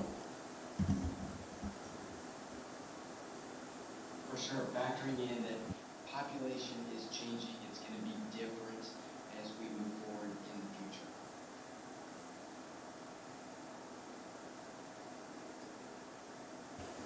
Any other questions? Go ahead, Monty. I see that we have approximately 328 students being homeschooled, right? Is the thought that if we start, I think it's three, I can't remember the page, I apologize. If we start an online school, yeah, there it is, could we potentially gather some of those kiddos back into Grand Forks Public Schools? Is that sort of the correlation or the thought there? That was our hunch and our assumption, so we surveyed our homeschool parents, and we asked them the question, if we stood up a virtual academy that would be a campus in and of itself with its own name, would you consider sending your student or students to the academy, knowing that we would need at least 50 to make it cost-effective? 32, 33 said yes, out of the 300. I don't have the number who responded to the survey, however. But it wasn't enough to move us forward with that. Thank you, Dr. Brenner. Other questions? Okay. Thank you, Rob. We appreciate you walking us through this information. Yeah, thank you, everyone. Okay, we'll now move on to the public forum recap. Follow-up, Dr. Brenner. Thank you, Amber. Page 103 of your electronic package, you have a memo from me regarding the public forum follow-up. And a special thanks to Cindy Johnson, who's sitting to my right, who collates all this information for us from all the recorders. So thank you, Cindy, for your overtime work in preparing this to turn around, within 2 weeks and have it ready for you. Actually, it's shorter than 2 weeks to have it ready for the board packets distribution last Thursday. So question one was, do you support continuing with ML magnet school programs, or would you prefer ML students attend their neighborhood school? Why or why not? What I extracted from all of the comments were themes that Brenner came up with, so I'll be interested to see, what your reaction and what your perspective is as well. And I indicated that this question probably generated more questions than answers, although I believe we do have some direction. Which one would be convene ML teachers and staff to solicit their input. I fully recognize we're our ML coordinator, what her perspective is, which is one of the reasons why I wanted to ask this question of the community. Secondly, convene ML parents to solicit their input with interpreter services provided. As you could tell, the invitations were out there. We probably didn't have the greatest attendance from that subgroup, but nonetheless, we would like their input, and we have some strategies to get there. One of those strategies would be to meet them at their campus level, meet them at their school level, and have interpreters and send them a communication that's in their language, and use their children as our resources to help communicate the important reason why we would want them there to have the conversation. It was also mentioned to ask our ML students about their experiences and to get recommendations from them, and then to factor in the costs of what would the ending check be that we would write if we had support at all of our campuses, and balance that with fewer buses running at a pretty high cost ratio right now by Valley Bus Company. So that was 1A. 1B, would you support convening a demographic task force to re-examine present K-12 boundary lines that would address some schools' declining enrollment while other schools are near capacity? Why or why not? And the general belief was, yep, let's move forward. I think Rob, through his work, has answered to a large degree that question. And it's really focusing on elementary school, where we have capacity, where we don't have capacity. And I go back to two of the questions that were asked on our pre-referendum survey, so the fall of 22. There were several questions, but there were two questions. One was, in 5 years, would you support a new South End school built, close to 62nd Avenue South? Palmasino Park is what I would refer that to. And the answer to that was fairly cool. And another question was, would you support recondition, refurbishment, adding on, or a new elementary school built on the north end. And that was actually more favorable than the south end question. If you look at the heat map, you see where the people are. But based on the responses, it was interesting. And just as a refresher, even though only 1,200 people responded to that survey, it was equally distributed among all of our schools. So it wasn't heavy south, heavy north, heavy midtown. All campuses were well represented. So we've got some work to do there. If we would actually, move on that response to the more favorable, and, these are hypotheticals right now. And if we did something on the north end, then for sure we're going to have to push boundary lines, and we'd be pushing people from midtown to the north end, people from the south to midtown. So it would have, quite a ripple effect across our community. And then the final question, what other suggestions do you have for school board and school district leadership? Certainly this was on the heels of our budget realignment conversation. That certainly has received a lot of community attention. So it was basically, please leave those positions that are student-facing positions alone and find your reductions elsewhere. Along with the mental health well-being of our students was a topic of discussion, and teacher stress and teacher burnout.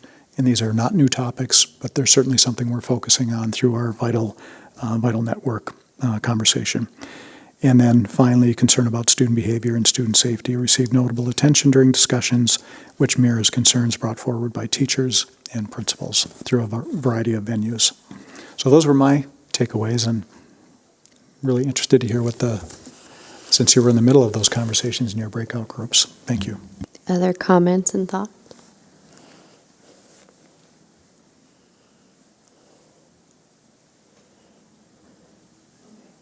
Go ahead. I'll go. Thank you. First of all, it was a lovely evening, and I think thank you to all of the people in our community that spent the evening with us on that Monday. I had never, been involved with the public forum in that capacity, so I didn't know what to expect, and it was a delightful conversation. And I guess my takeaway in terms of question one is people were really. Obviously, people were there because they were very interested and wanted to give their input. So that's a clearly obvious comment from me. But they, in regards to number one, do you support where ML is, or where it should go, et cetera? Truly, they mirrored what you have in that box in terms of question 1A, in terms of the bullet points that you put together. They really just truly wanted the school district to make an informed decision and check in with all those stakeholders. And to your point of checking with students, that's really one of the groups they spoke about. Make sure you check in with the kids. What do the kids think about this? And I know that they can't drive that decision because 9-year-olds shouldn't, but it is good to get their insight. And so I would agree with what you had there, Dr. Brenner. I think that was probably the most what we spoke about. And I had I know you popped into our session. We had some really good conversation in there about the future of our district too. Like the colonel was in my session, and he asked some really forward-thinking questions regarding like where do we see the district in 50 years. And I get he has a very, very different perspective on the world because of his daily job, right? But it was super interesting to be in there and listen to the comments that people made. So for what that's worth, I don't know if I have a question regarding that, but those are my comments. So. Other comments or questions? Go ahead. So I would agree that I had a fantastic group as well, just really, really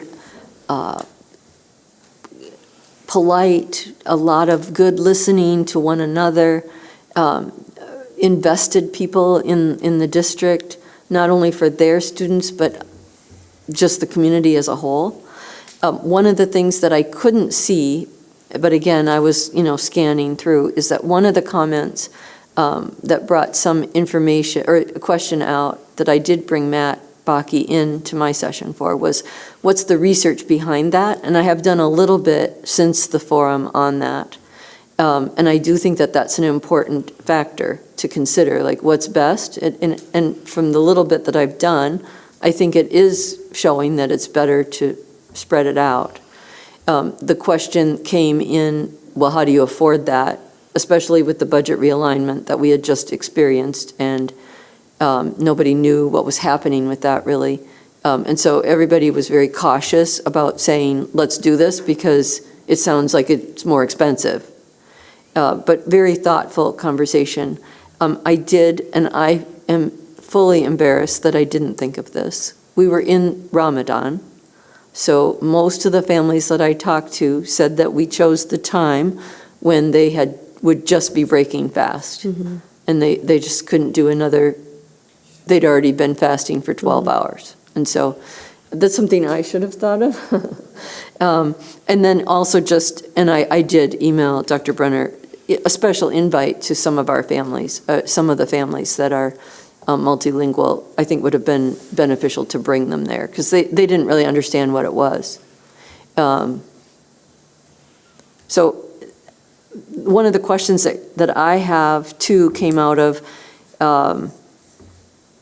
if we have ML students spreading out over all the schools, and this maybe will come up next when we talk about Winship, because that's on the agenda as well. It just kind of nags at me, how does that fit into the information about the number of students residing versus attending?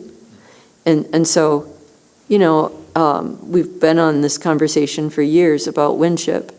So if the plan is to use Winship for other, like to bus kids from the south end over to Winship, well, maybe it's a consideration, but that's a question that I have. How does spreading out these ML students into all neighborhood schools fit into the information about some of those schools where they are the resider, they're the attendees? It's okay. May I respond? Yeah. I think that was a question, right? Mm-hmm. So Winship would probably be at that 149, 150 mark without the ML program there.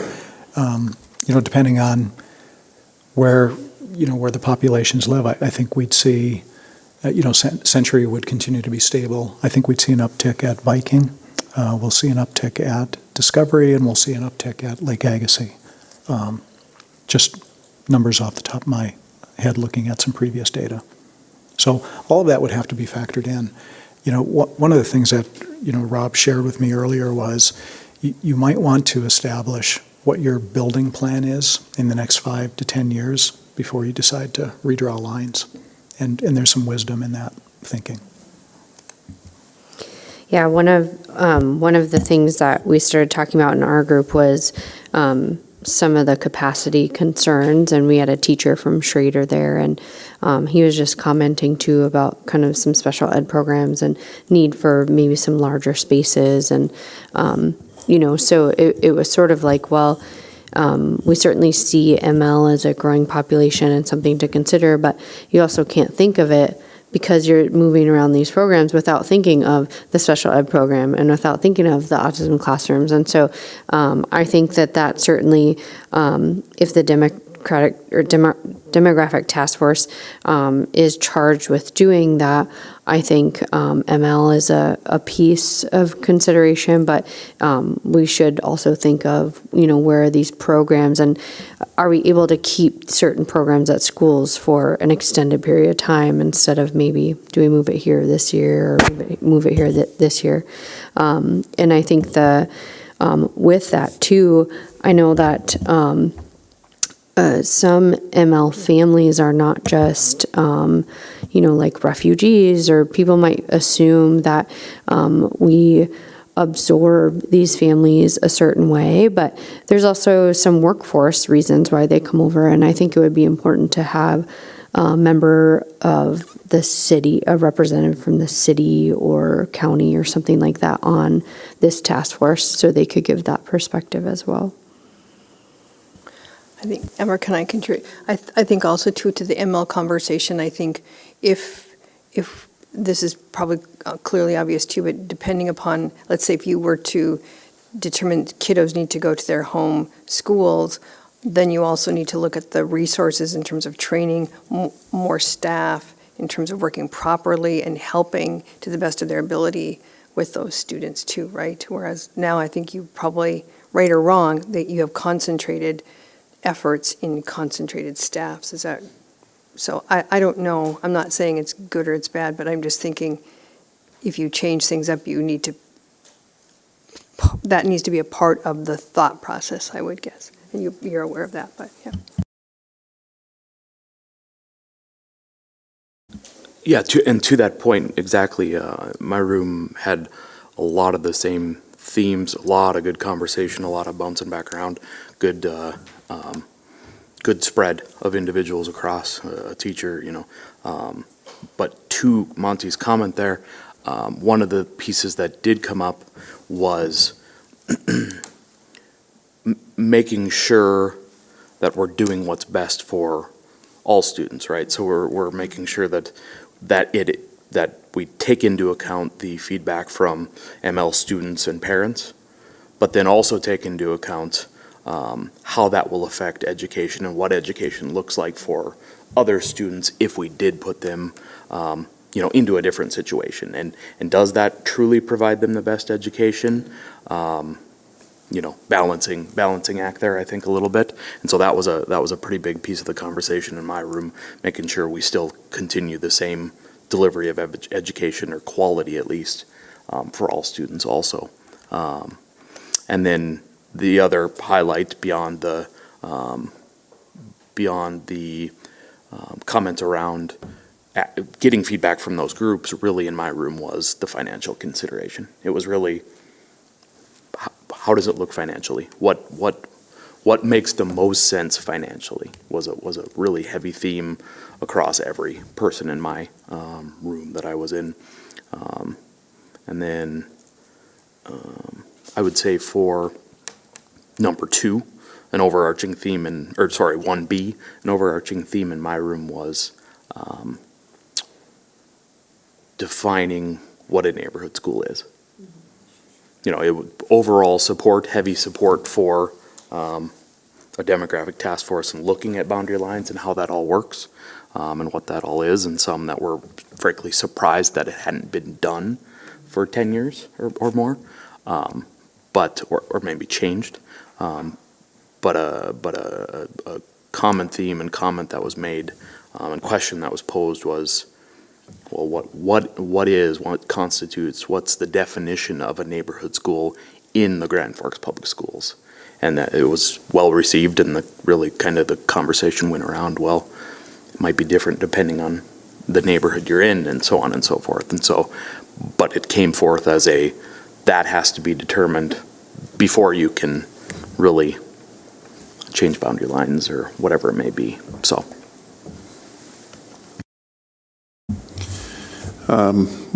Echo some of the responses that I had in my room with prior ones too, but really had some really great discussion about the ML side of things.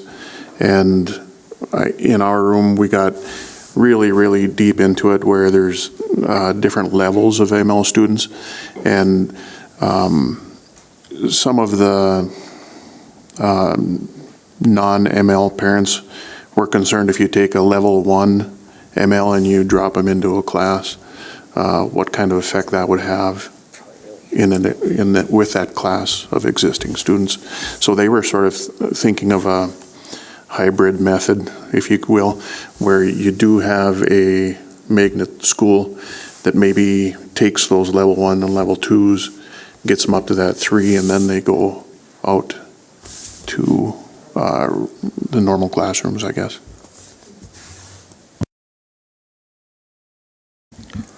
Well, because of our Midwest weather, I had a little different perspective than y'all, because I couldn't get home, so I wasn't at the meeting. But so I'm basing my comments on just all the comments that were made, and I think you synthesized it pretty well, Dr. Brown. I think the other things that I think are important, and it was somewhat in there, is I love the passion and the emotions that people have, but then at some point you got to check those at the door and make logical decisions. And I think that it doesn't matter what we talk about, whether we talk about cutting music, or we get rid of hockey in high school, or we close a school, or whatever. there's going to be an emotional side, and it's important to hear about that, but you have to make that decision. I think the other thing, and a couple of you have touched on it, is it's easy to make decisions but not look at the financial ramifications. And all of this stuff has financial ramifications, and it's critical. And I think that's part of the logic that we have to make it. And then the third thought I had, which was a disappointing thought, is it's clear from some of the comments that racism still exists in Grand Forks. Yeah, go ahead. I would just want to add to this. So my group was a little bit different in that the parents there all said, we want our kids to live in a world of global, whatever, diversity, thank you. And so they were like there wasn't one who hesitated to say, this is the way it is now, and we need to expose children to different cultures, and that their children were teaching them how to interact with people. Like, Mom, you need to remember that she's still learning English, but, you don't have to talk loud or something, little things like that. So that was a little bit different for me and my group at how positive everybody was. So.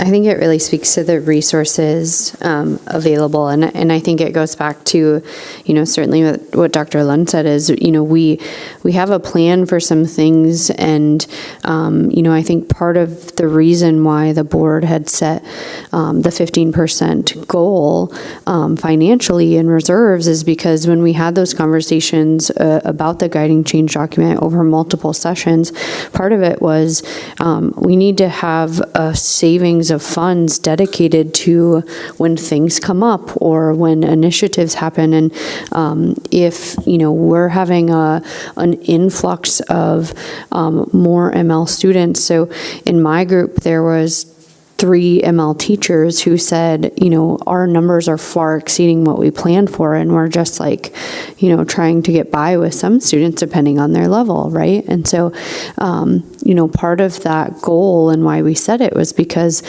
if there's things that we need to dedicate funds for that come up that are maybe unexpected or that we see a need for in our community, then we have to have something set aside. And so I think, part of this is we're not going to always have the right answers. Things are going to pivot. But I think a perfect example of what Cynthia just talked about is my daughter had said that they were getting 2 new individuals who spoke only Spanish, and there's a girl in their class who speaks both Spanish and English, and she effectively is now like the interpreter for the class, but they also set up like Spanish words all over each of the items and things like that. And so it's really cool to see how the integration happens.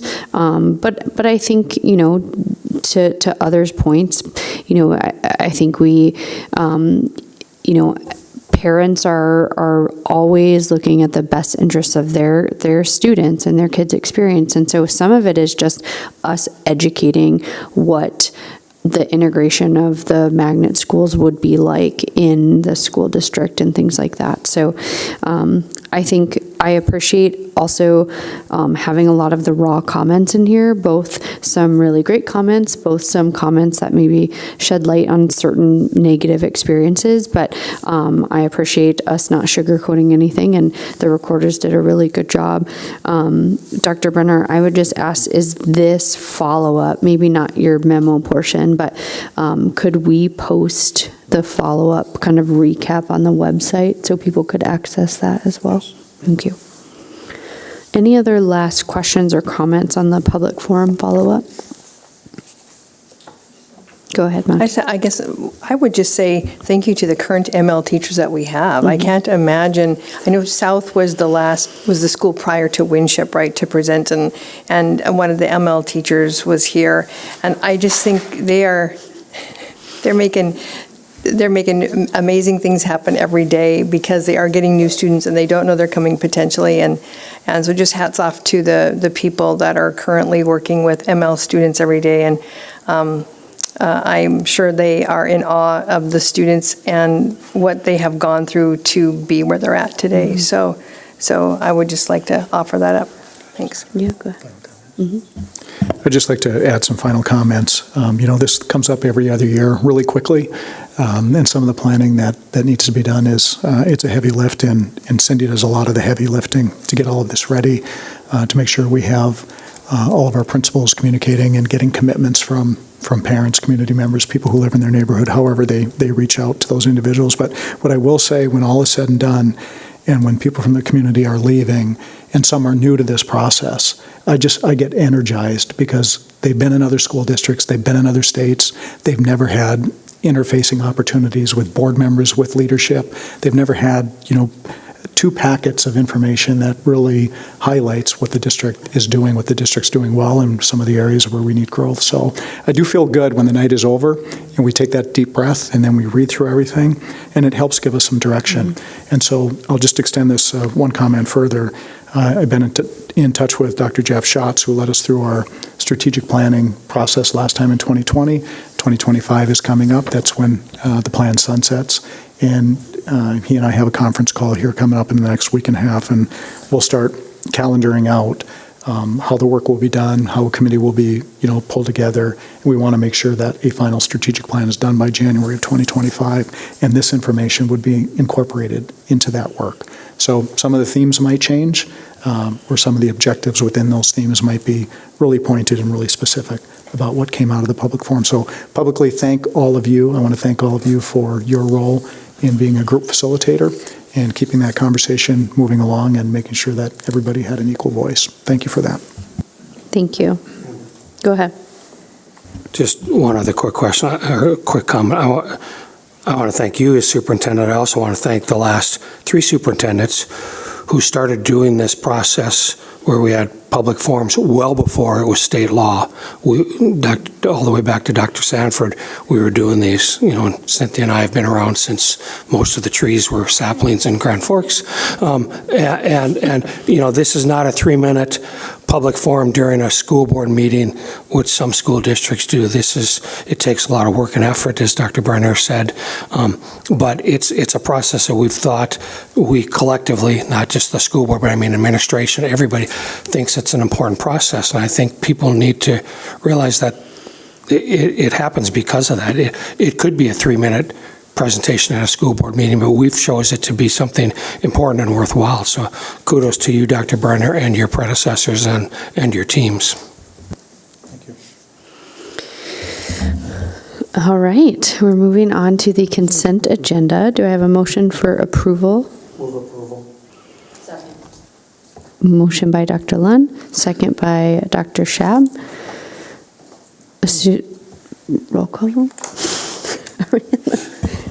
Is that a roll call vote? Assuming a roll call vote, all those in favor signify by saying aye. Aye. Aye. All those opposed, nay. Motion carries. We'll now move on to item B, consideration of food service equipment bids. Brandon? Yeah, President Flynn, members of the board, bringing forward you some bid results for some culinary equipment for the Career Impact Academy. As you might recall, that there is some curriculum related to the Career Impact Academy around culinary, and there is a planned space, a kitchen, that will be used for this. And a part of this, we are going out to bids to get all the proper equipment inside that kitchen. So following North Dakota Century Code, we advertised since it surpassed the threshold of $50,000, and we received sealed bids. As a result, we got just the one response from Culinex out of Fargo, and we had been working with JLG Architects, who are architect firm on the Career Impact Academy, to help inform this. So we had sent that bid result back to them to confirm that despite it being a standalone bid result, that it was what we were looking for. It came in positively under budget. What was initially anticipated to be just under $800,000 of equipment came in here at $478,000. You might notice too, most of the items here are listed and they're directly responded to. There are some with a remark next to them for future that are really not included in this. That is because we have yet to completely define exactly what that will be. They're not some of the larger pieces of equipment, and that'll be done at a later date. But for all that are responded to by Culinex, they have the total cost associated, and then there's a second line near the bottom on electronic page 140 of your electronic packet.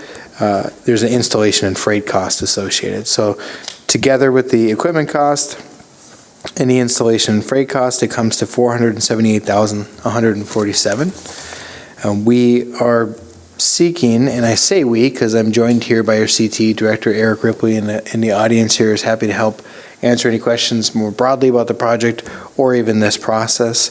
We're seeking an administrative recommendation to accept the bid from Culinex for the food service equipment. We do plan to sit down with the architect firm and the respondent just to go through in detail and make sure everything does match up here, but we would expect it to be the case. Any questions? Go ahead, Dr. Allen. Looking through the future items, I'm assuming that's not going to put us over budget, because you're saying that we're going to eventually purchase all those once we get it more defined more appropriately, and that's not going to put us over the 800,000, I assume. Correct. It would be fair to say I assume as well. The reason why it was even separated out was you created an alternate scenario so you could plan for it in case the budget's tight, and we've come in far under that budget. On this project in particular, we want to stay under that budget, even if we can remain under that budget. So the next step of that process will continue the conversation to make sure that those are all the items we're going to need. If there's any that are on a wish list, if the pricing's good, put it all into context.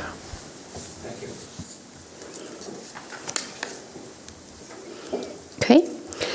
The administrative recommendation is to approve the accepted bid from Culinex in the amount of $478,147. Do I have a motion for approval? Motion by Monty, second by Jeff. Any discussion? Go ahead. So I'm assuming, certified kitchens, all of this is vetted through certified kitchen kinds of things? Yes, and so even with JLG as an architectural firm, they're working with Rippey Associates to put this together, who are even more specified in the space, and will absolutely meet all city and applicable codes. Go ahead. The $800,000 budget line, that is in the CIA budget line? Correct. So far this body had approved a guaranteed maximum price. That's construction. The equipment falls outside of that, but was alongside that information as context when the decision was made to adopt the GMP. So it's been planned for, but it hasn't been a part of a approved budget with the CIA.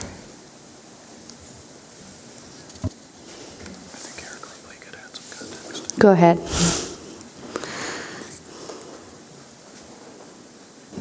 I'll bring this down. I'm going to just add also, the project's procured 2 large grants for the purchasing of the equipment. One of those is through the Economic Development Agency, or called the EDA. We're working with the EDA to really look to see if we can use all of their grants to help cover the culinary lab in totality.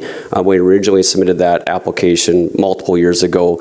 We had kind of parsed out a little bit for each of the programs, but we think to simplify, the utilization of that grant, we're asking for consideration to essentially change and utilize it all for the culinary. The grant actually exceeds the price that you're talking about tonight, so we'll still utilize that grant for other pieces of equipment, large pieces for the Career Pact Academy.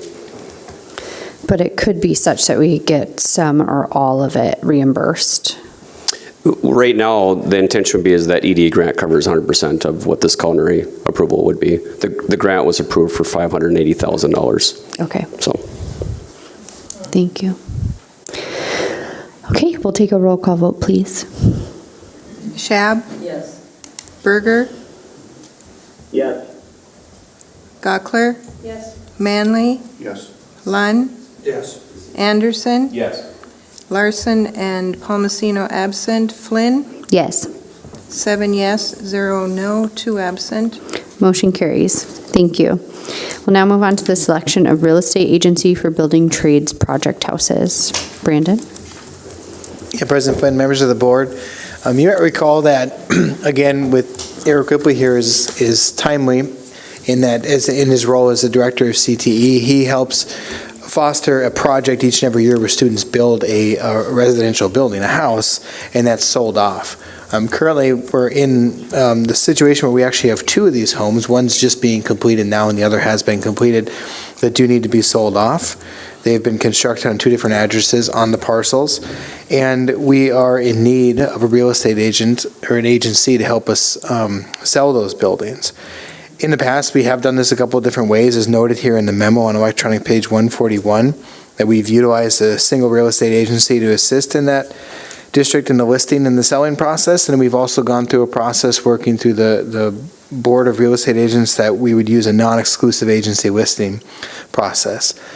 We think that we have an alternative to this process of getting broader input into this and broader participation into this by what we have done, which has gone out for a bid. We put out a call for bid in the Grand Forks Herald, and those were due earlier today. And we asked that a real estate agency respond to some specific criteria, for which myself and Eric Ripley did rate these. They focused around 6 different criteria. 1, what would be the fee charged by the real estate agency? 2, their understanding of the project. 3, their past experience. 4, their qualifications and connections.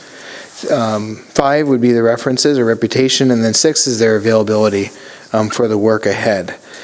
In this process, we received interest from 3 different real estate agencies: Crary, Dakota Home, and Remax, and we scored them against those criteria.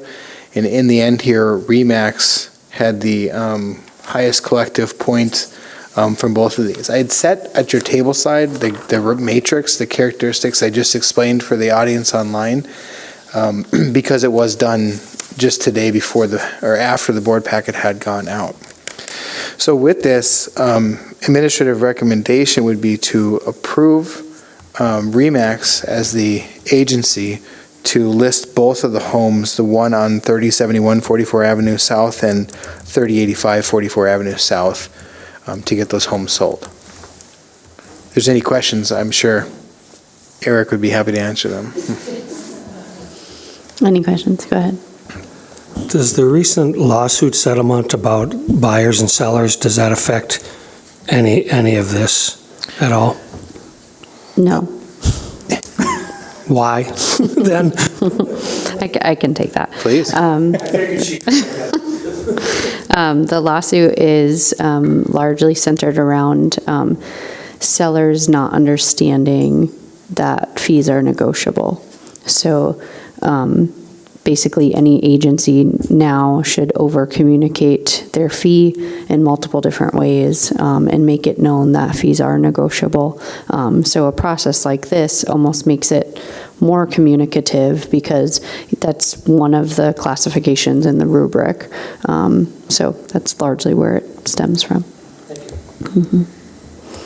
Sorry, Brandon. No, good. Yeah. May we find out what is our fee? Did they give us a break on that? Because I know it's typically right around 3%. The fee from Remax in particular was quoted to us at 4.5% between the buyer and seller side. Together. Yeah.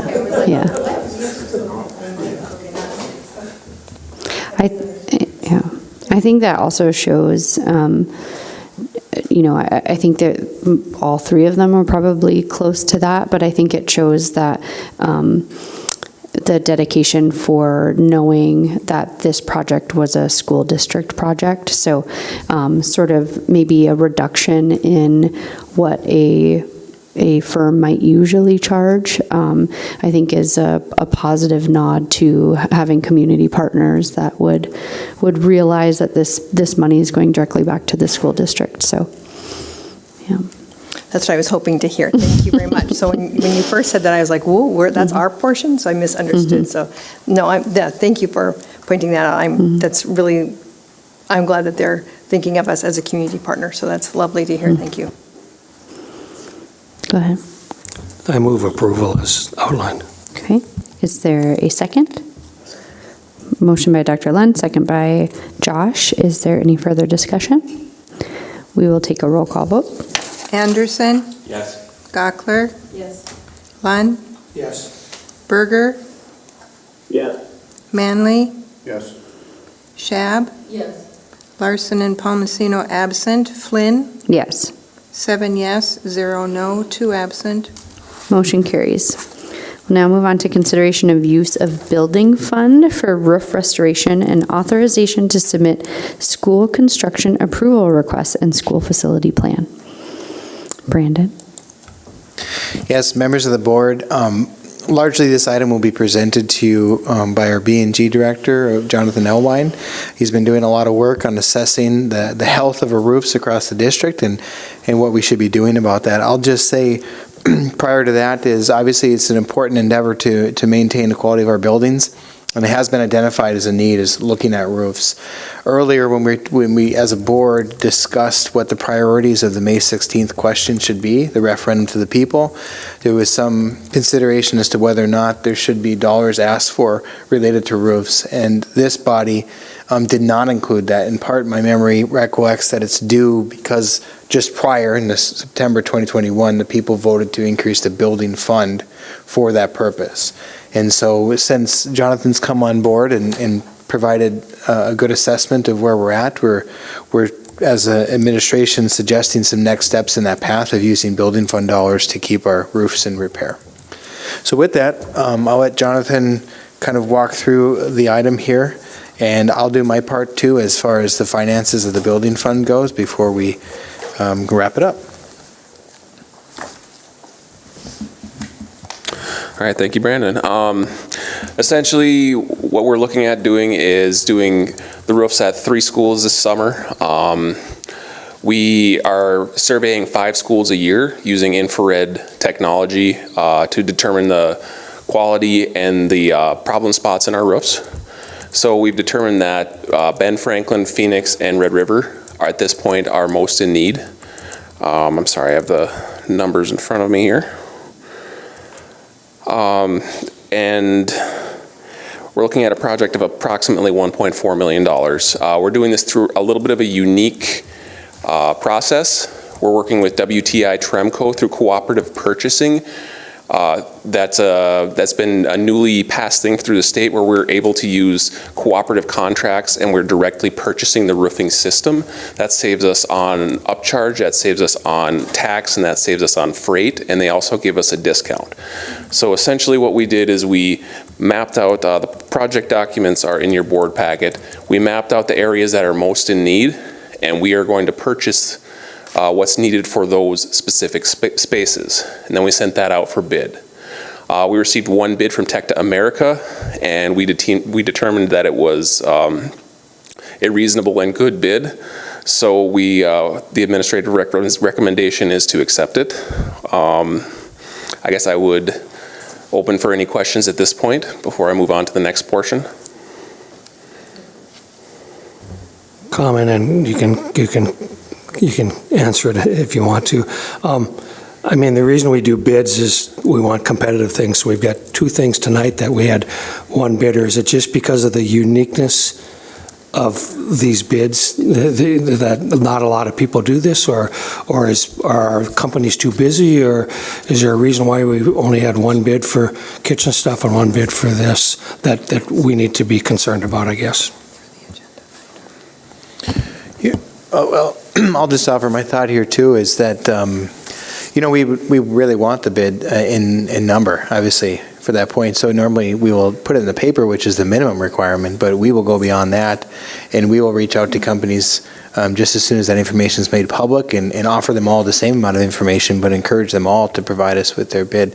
So it's unfortunate when we can't get more, but sometimes there's a specific line of work that just there aren't as many companies in the area either, but that'd be more of Jonathan's awareness than mine. Well, specific to roofing, there aren't that many companies out there that do this built-up Tectum-style roofing.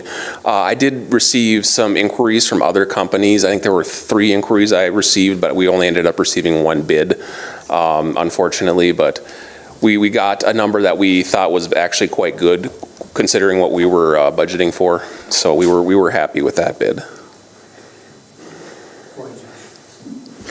Can you just speak to how the 3 that were chosen are specifically at a higher level of needing attention. I only ask because, on the next page, the page 143, facilities overview roofing, it looks like there's other facilities that are in red, indicated in red, which would mean to me higher need of roofing repairs than Red River in yellow. Is it something else? Is it size? Is it, I guess I'm wondering on that. Yep, that's just largely just the area of roof at Red River is part of it. And then also that's using historical information. We don't have updated surveys of all the roofs. We're doing 5 schools a year, so we've only gone through one cycle getting that infrared information. So we're just using visual and older surveys to make a best guess. So as we get those, we can say, okay, this area needs to be replaced, this area needs to be replaced. And what's nice about this is this roofing system gives us a 20-year warranty on all those places that we replace. Any other questions for Jonathan? Oh, go ahead. This is going to sound a little crazy, but when I drive past Ben Franklin, I see these white things on the building now, and I'm assuming that's for the air conditioning? Correct. And so yep. that was new, right? That's new? Correct. So how does that new air conditioning interact with new roof project? I mean, you know what I mean? Like, would you have done the roof first and then the air conditioning, or does it just not impact the roof at all? There are some impacts. Actually, this is actually the better way to do it because we ended up having to put some new accesses in the roof and disturbing some places. So now we have the ability to go back and fix any issues that were caused due to that roof and HVAC work.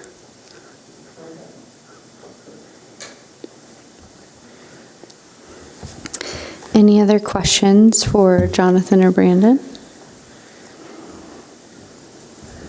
Okay, so we'll seek a motion for approval. The administrative recommendation is to approve the project scope, use of building fund dollars, and authorize the submission of the SFN and the school construction approval request and the other SFN school facility plan to the Department of Public Instruction in the amount of $1,432,742.85. Motion by Dr. Shab. Is there a second? Second. Second by Dr. Lunn. More discussion? Okay. We will take a roll call vote. Gottler? Yes. Lund? Yes. Berger? Yes. Manley? Yes. Shab? Yes. Anderson? Yes. Larson Palmasino absent. And Flynn? Yes.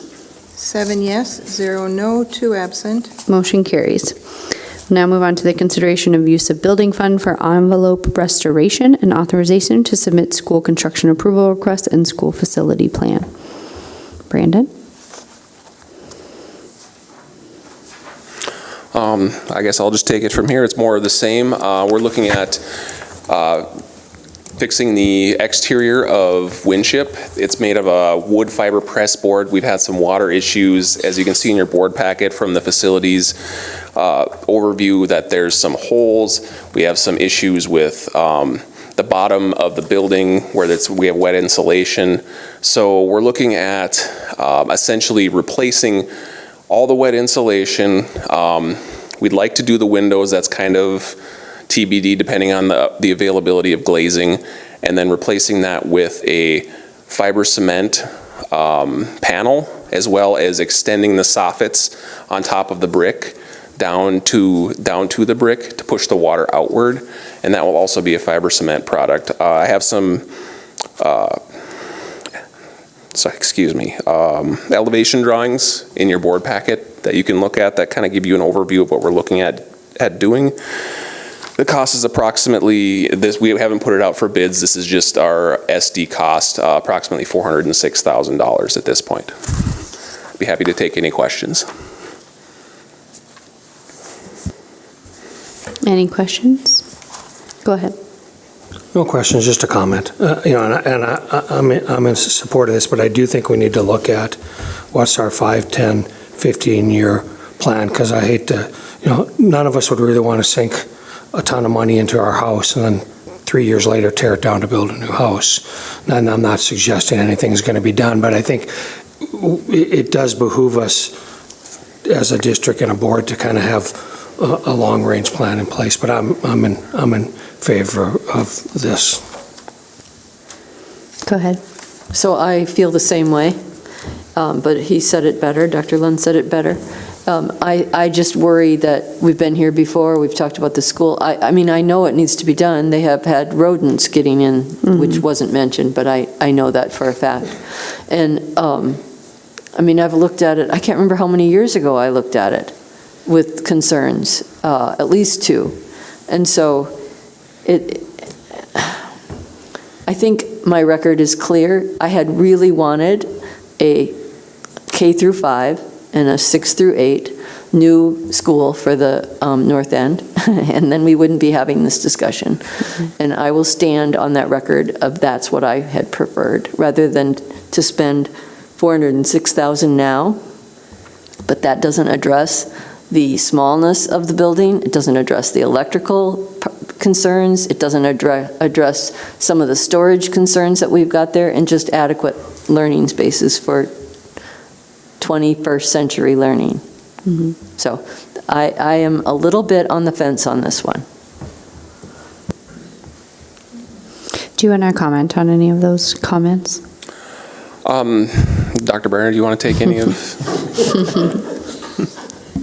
That was a nice audible. Were you a quarterback too? Do I look like a quarterback?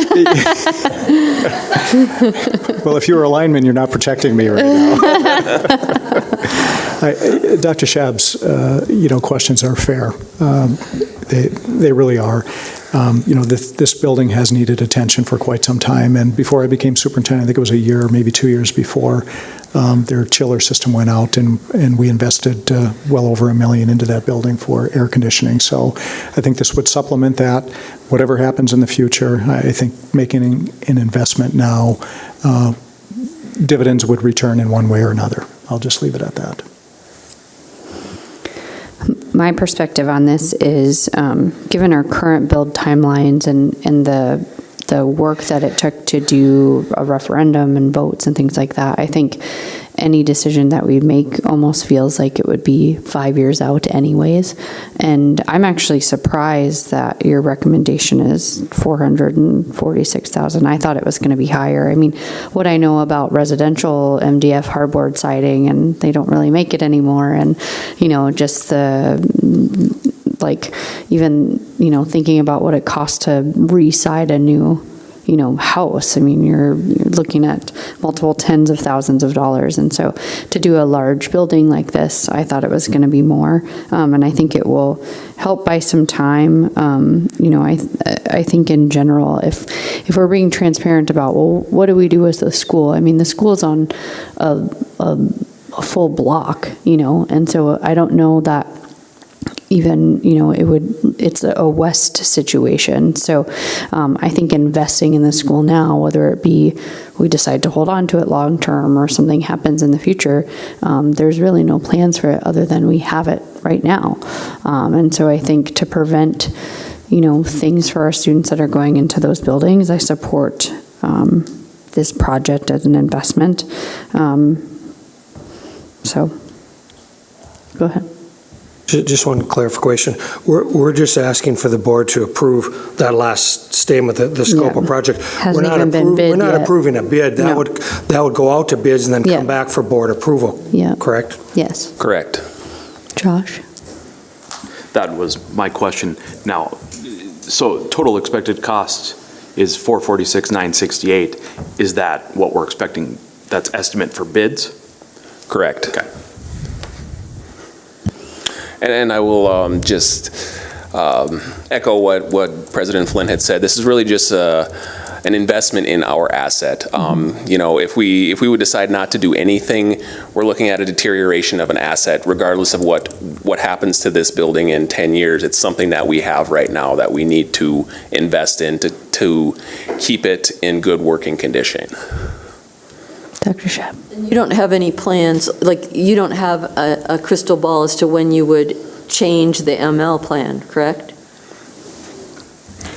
No, we'll use the rest of this spring to engage people from parents, staff, et cetera. So we don't have any concrete plans about next year yet. Okay. Do I have a motion for approval? Motion by Monty. Is there a second? Second by Dr. Shab. Any further discussion? Take a roll call vote. Lund, Yes. Shab, Yes. Manley, Yes. Anderson, Yes. Gockler, Yes. Berger, Yes. Larson Palmasino absent, Flynn, Yes. 7 yes, 0 no, 2 absent. Motion carries. Now move on to item F, policy review. Dr. Shab? Thank you. Well, we didn't have any changes to the first reading. So we have a lot of policies, though, that we are doing for second reading. I would make a motion to complete the second reading and adopt the following policies: our school health service, suicide prevention, patron complaints as amended, business education partnerships, relations with police authorities, student dress code, student handbooks, student use of personal technology, student rights and responsibilities, students of legal age, graduation exercises, opting out of state and federal assessments, risk management, public review of school records, and virtual school. Is there a second? Second by Josh. Any discussion? Okay, we'll take a roll call vote, please. Berger, Yes. Manley, Yes. Lund, Yes. Anderson, Yes. Shab, Yes. Gockler, Larson and Palmasino absent, Flynn, Yes. 7 yes, 0 no, 2 absent. Motion carries. Presuming the adoption of their parent policy, which we just did, we need to complete one reading as written or amended and adopt as an official regulation of the district the following board regulation for suicide prevention procedures. I'd move approval. Second. Motion by Dr. Shab, second by Jeff. Any discussion? Take a roll call vote. Anderson, Yes. Berger, Yes. Gockler, Yes. Lund, Yes. Manley, Yes. Shab, Yes. Larson and Palmasino absent, Flynn, Yes. 7 yes, 0 no, 2 absent. Motion carries. Having just adopted earlier on the second reading of the policies, we are now able to rescind policy 1310, 1302, and 1307. I make a motion to rescind those 3 policies. Motion by Dr. Shab, second by Monty. Any discussion? Take a roll call vote, please. Shab, Yes. Lund, Yes. Gockler, Yes. Anderson, Yes. Berger, Yes. Manley, Yes. Larson Palmasino absent, Flynn, Yes. 7 yes, 0 no, 2 absent. Motion carries. We're now on to announcements. Two quick ones, thank you. Just a reminder of the Wednesday, 3 p.m. New Valley Middle School groundbreaking ceremony on the football field just west of Valley Middle School. We have a nice agenda set up, and the Valley PTO will be providing some snacks and goodies for everybody. We'll have shovels and hard hats like you've never seen before. So it's going to be a really fun event at 3 o'clock. And lastly, I just want to thank Officer Hallwigger, who patiently sits in our boardroom through this meeting. While we don't have a lot of fanfare, it's nice peace of mind. So thank you very much for being here.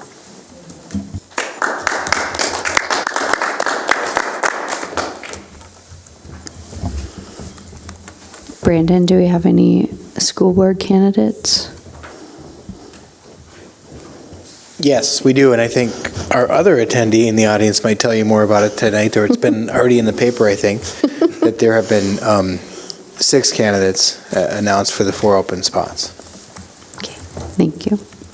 Any board requests or Just a question. Sorry. No, just a question. When is the teacher appreciation?